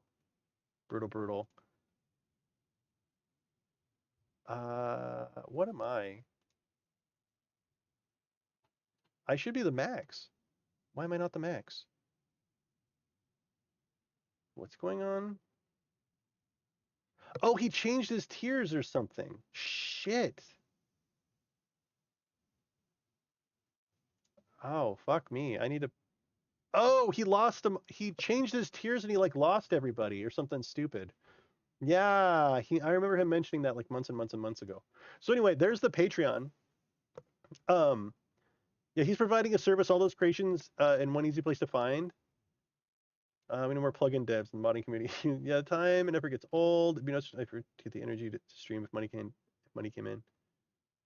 Notice to be upfront with it. He needs money to make the servers run, and there's nothing wrong. Yeah, dude, any of the cat. I agree. Like, I was like, dude, like, shut the site down. Have a banner right here that's just like, you know, we are at 0 of $500 for the month. When we hit $500, the site turns back on. Like, I mean, he pays a fucking lot a month. The traffic on this fucking site is bonkers. I don't know how to do this, but I'm assuming if I click on that. Yeah. I mean, it's thousands and thousands of people a day.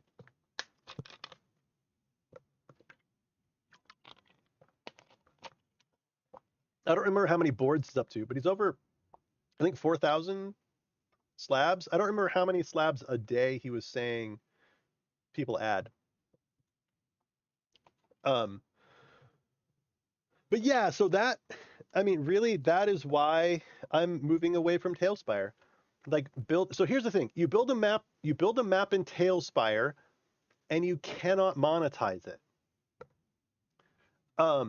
So it's really hard to justify creating them considering how much time, especially like how much time and energy I put into it. And it's really, I mean, I'm calling it the Tailspire tax now. Like we publish an adventure, we're gonna have to pay someone $200 or $300 to make the Tailspire map. I mean, we lay the foundations, we design it all, and then someone comes in and does some like some dressing. I think we're gonna go with like Princess Popcorn or something, but we're just gonna have to eat, $200 or $300 every adventure to have a Tailspire map because that's like my niche, right? Like that's how people know me, and it feels really wonky to publish an adventure without a 3D VTT component because that's my thing. Like Chaim and I want to produce content, but we want to produce 3D environments. That's what we want to do. We don't want to just design an adventure and then have a guy on Fiverr take our, MS Paint map and make it nice. We want to do 3D environments. Yeah. So, I mean, yeah, I'm just kind of calling it the Tailspire tax, but this is why I'm highly sensitive to these upcoming VTTs. And I'm so excited that RPG Stories is so insistent upon listening to the builder communities. What do we want the marketplace to entail? What kind of experience do we have when building these environments? All this other stuff. So I'm the most excited about RPG Stories because they engaged with all of us months and months and months ago. I've talked more with them in a week than I have in Bouncy Rock in the last 2 years. I mean, mainly I send them emails and they reply back with like, yeah, it sounds great. We'll work out a time to talk about it. And it just goes to black hole. I wonder about Hero Forge's influence about not using their assets on stream. Wait, what? Hang on. Excuse me? What are you saying? What do you mean? I wonder about how Hero Forge's influence about not using their assets on stream affects things. Can you repeat that? Nice. I've dabbled in terraforming. Last job mainly do full stack professional. Does he stream, by the way? If so, make him a sub donation school to pay for the site. If he's not doing it on the site, I could promote for Mad. I hadn't really thought about that. I mean, so what I want to do, so my streams used to be, hey, I'm building in Tailspire, come bullshit with me, right? And moving forward, I plan on doing this dungeon sports stream. And it could be that during, Hero Forge doesn't grant you license to stream with their assets if you get money. Excuse me? They can't be that fucking stupid. Hero Forge, no Twitch.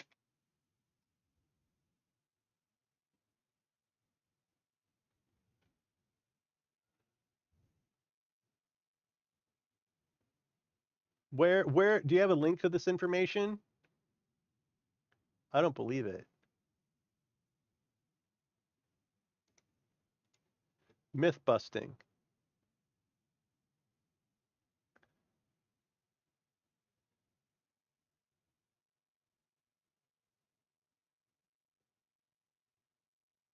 Can I use Instagram to show off my Hero Forge hard models? Can I use Hero Forge models in a Twitch stream that I've monetized? Can I use Hero Forge models on Twitch stream that I've monetized? This is also something we permit after a brief content review Same as the previous question. Use the link above, fill out the form, and you'll be emailed with a response that contains usage permissions and restrictions. Media request. I'm looking for approval to use Hero Forge assets on my show channel. This is fucking stupid. Why the fuck would they? This is a waste of time for them. I mean, I would do both, though. I would want to be approved for my show channel, and I want to be an affiliate. Because people are going to see their fucking token on my stream, and people are going to be like, dude, I want to buy that. Tabletop miniatures, even?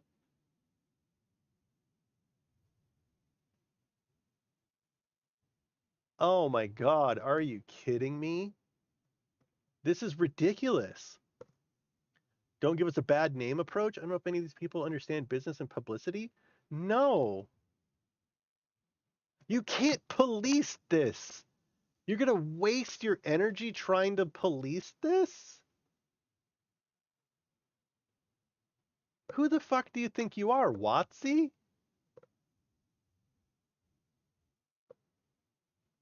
That is bizarre.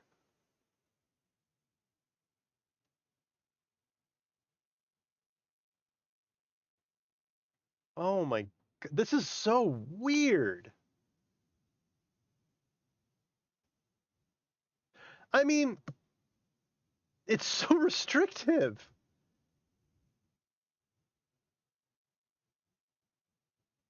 Once you have the asset, it should be under fair use. No free publicity, guys. Like, I mean, if they're just going to be shit. So, I mean,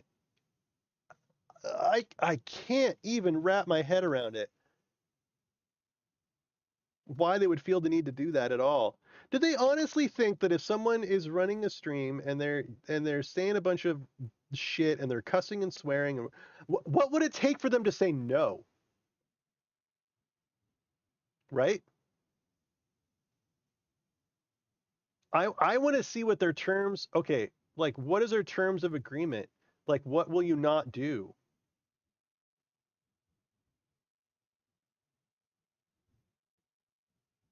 Hey, I can't fucking read that. What is their fucking requirement? Like we own your stream now? Like what is this gonna say? It's a binding contract. That's nice. By clicking I have read. Okay. Grants licensee the term of the non-exclusive, royalty-free, revocable, limited license to use a proprietary video format only and solely in connection with streaming video on licensed legitimate social media channels. Licensee may not grant any sub-licenses to third parties. Okay. All licensed use of the property must explicitly credit licensor. So how? Either verbally or textually. With the following language, all character art and tokens created and owned by... oh my god, really?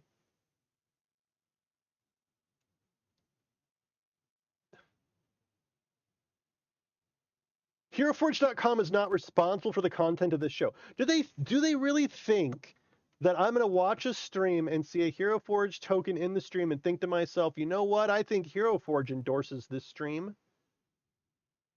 Holy balls. This is insane.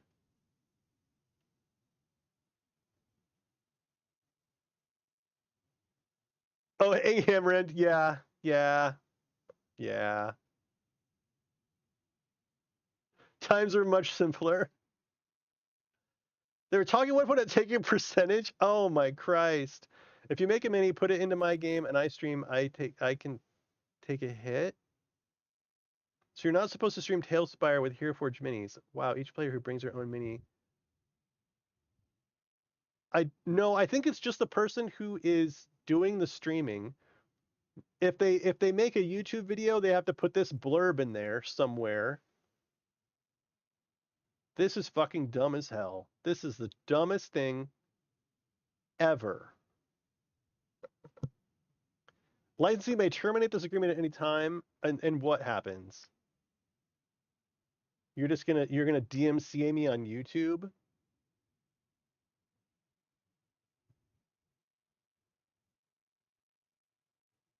That is so fucked.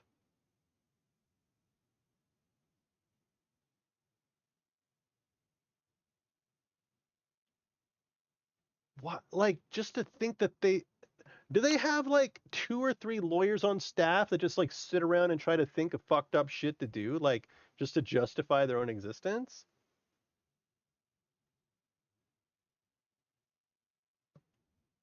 Yeah, that's insane. Anyway, thank you for bringing that to my attention. Wow. Wow. I cannot facepalm hard enough. So everyone who streams using a Hero Forge Mini is going to be just as pissed off and surprised and shocked. Oh my god, that's so dumb.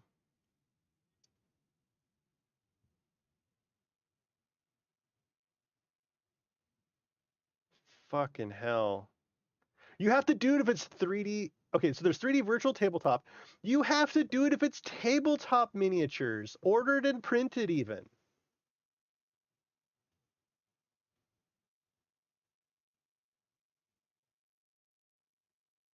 Yeah, they can terminate it for no reason. So why am I signing this? Wow, dude. Fucking wow, dude. But what about this? Can I paint a Hero Forge model in a YouTube video that I've monetized? You can paint models on stream without any kind of licensing agreement. So what if someone's painting and saying a bunch of like racist stuff? That's fine. But if we're playing in a D&D game on a VTT and we say racist stuff, that's not okay.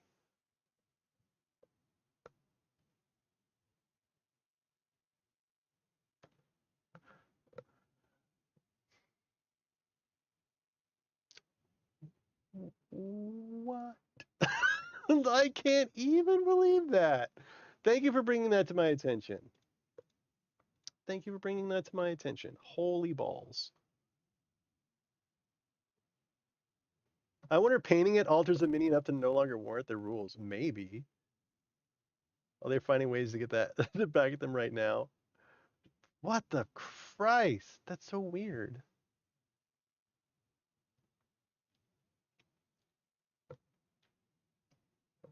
Wow. Just wow. Okay. It's now 11:37. It's actually way past when I said I would be done. I hope you enjoyed hearing my review of What's His Face's video. And again, I have the utmost respect for Dungeon Masterpiece. I think my perspective and understanding of what players are going to do and what they're not going to do differs than from what he says. And I think that the repercussions of a one-stop shop, fully integrated D&D VTT is not gonna damage our cultural zeitgeist as severely as he seems to think it will. Right? And even if it does, like, I mean, it's the fucking Dark Tower, right? The world moves on, man. The world moves on. The world moves on. Don't be afraid of change. It can happen. Like just relax. Just relax. This whole like organic discovery stuff of smaller franchises, they'll find a way. They'll find a way. Like it will literally be you go to you you go to WotC to look at your D&D stuff and you just go somewhere else to find literally everything else. That's it. So your whole organic discovery argument, I mean, people will find other ways to market. They'll figure it out, right?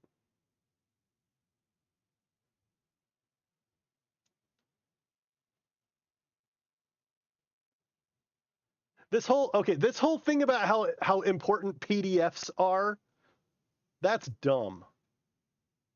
Tangible record that can persist decades. A PDF or printed book goes a long way. His whole argument here where he's like, if it's on a website like this, you can't make a booklet out of a programmed event tree. Okay, let's be clear. Let's be clear here about, okay, so say you're producing content for a VTT. Are you going to write a thing so that it only exists in your VTT, or are you also going to make a PDF for it? You're probably also going to make a PDF for it. It's not hard. In fact, the PDF probably exists long before the programmed thing exists. So, like, does he think that they're not going to make PDFs or a booklet? Because you know what people like? You know what people fucking like?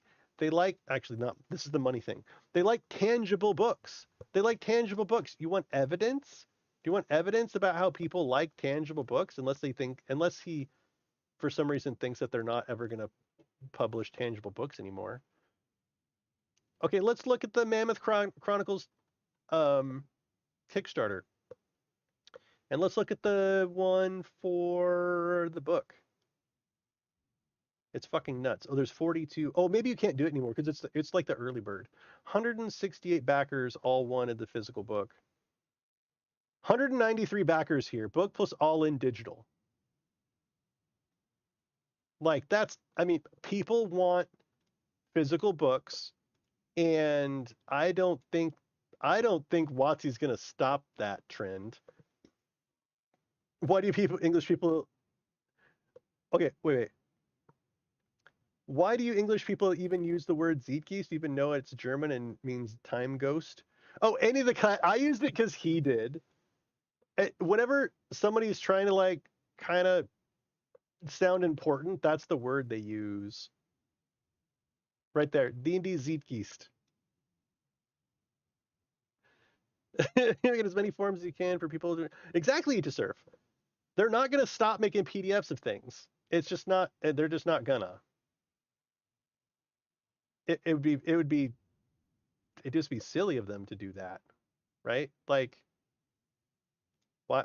Like, I wonder if this guy stopped to think like he's just convinced that they will. They're going to stop making PDFs. I mean, okay, let's ask this a slightly different way. He believes that because something's not a tangible PDF, that it's like a web page, that it's not going to have this like generational longevity thing, right? Well, let's look at the $1 million page. This is the $1 million homepage. Guess what's still fucking here? The $1 million homepage. If this is still here,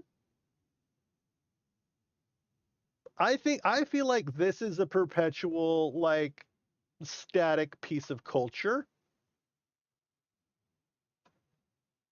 Just because it exists on the web does not mean that it is, like, totally intangible. Look, PDF, there's a PDF. Convert your PDF files to Excel fast and easy. Literally, like, PDF is here. PDFs aren't going away. What the fuck, man?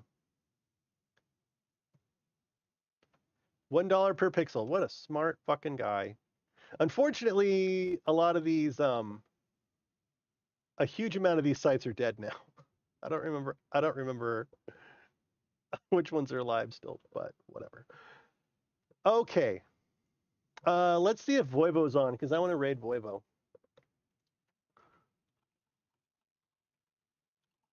Voivo de Kohutek? Did I spell it right? No fucking way, did I spell it right? I did spell it right, but he's not on.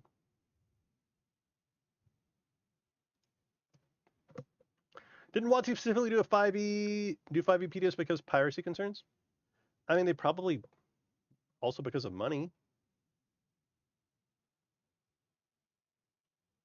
That's the thing, is like, people are going to copy and paste and trade PDFs.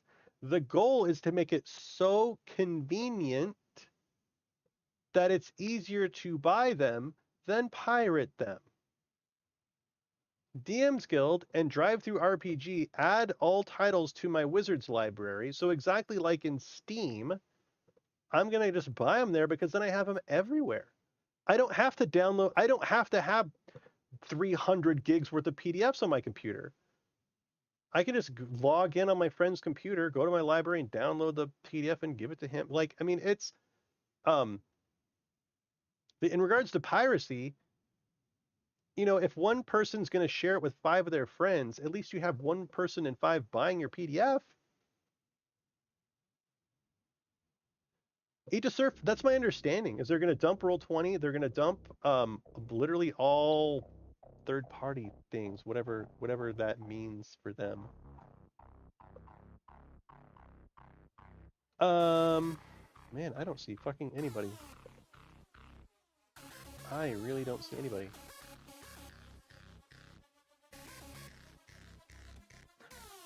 I tell you what. Do you all want to watch me play Rust? I have a little private server on my local machine. It's just me. It's just me running around and harvesting things and trying to get my car to work and exploring. You want to watch me play Rust?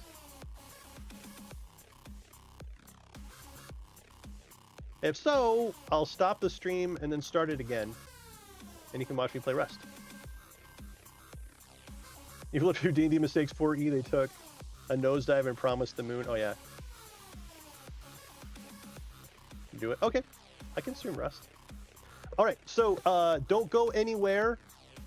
Give me just a moment. I don't know how well it's going to run. I mean, it should run. It runs fucking sexy for me, but that's not what I'm streaming. You know what I mean? So give me 1 moment. I'm going to end the stream and then restart it. Well, wait. Do I have to? Can I change my stream info on the fly and have it propagate to YouTube? Fuck it. I'll be right back.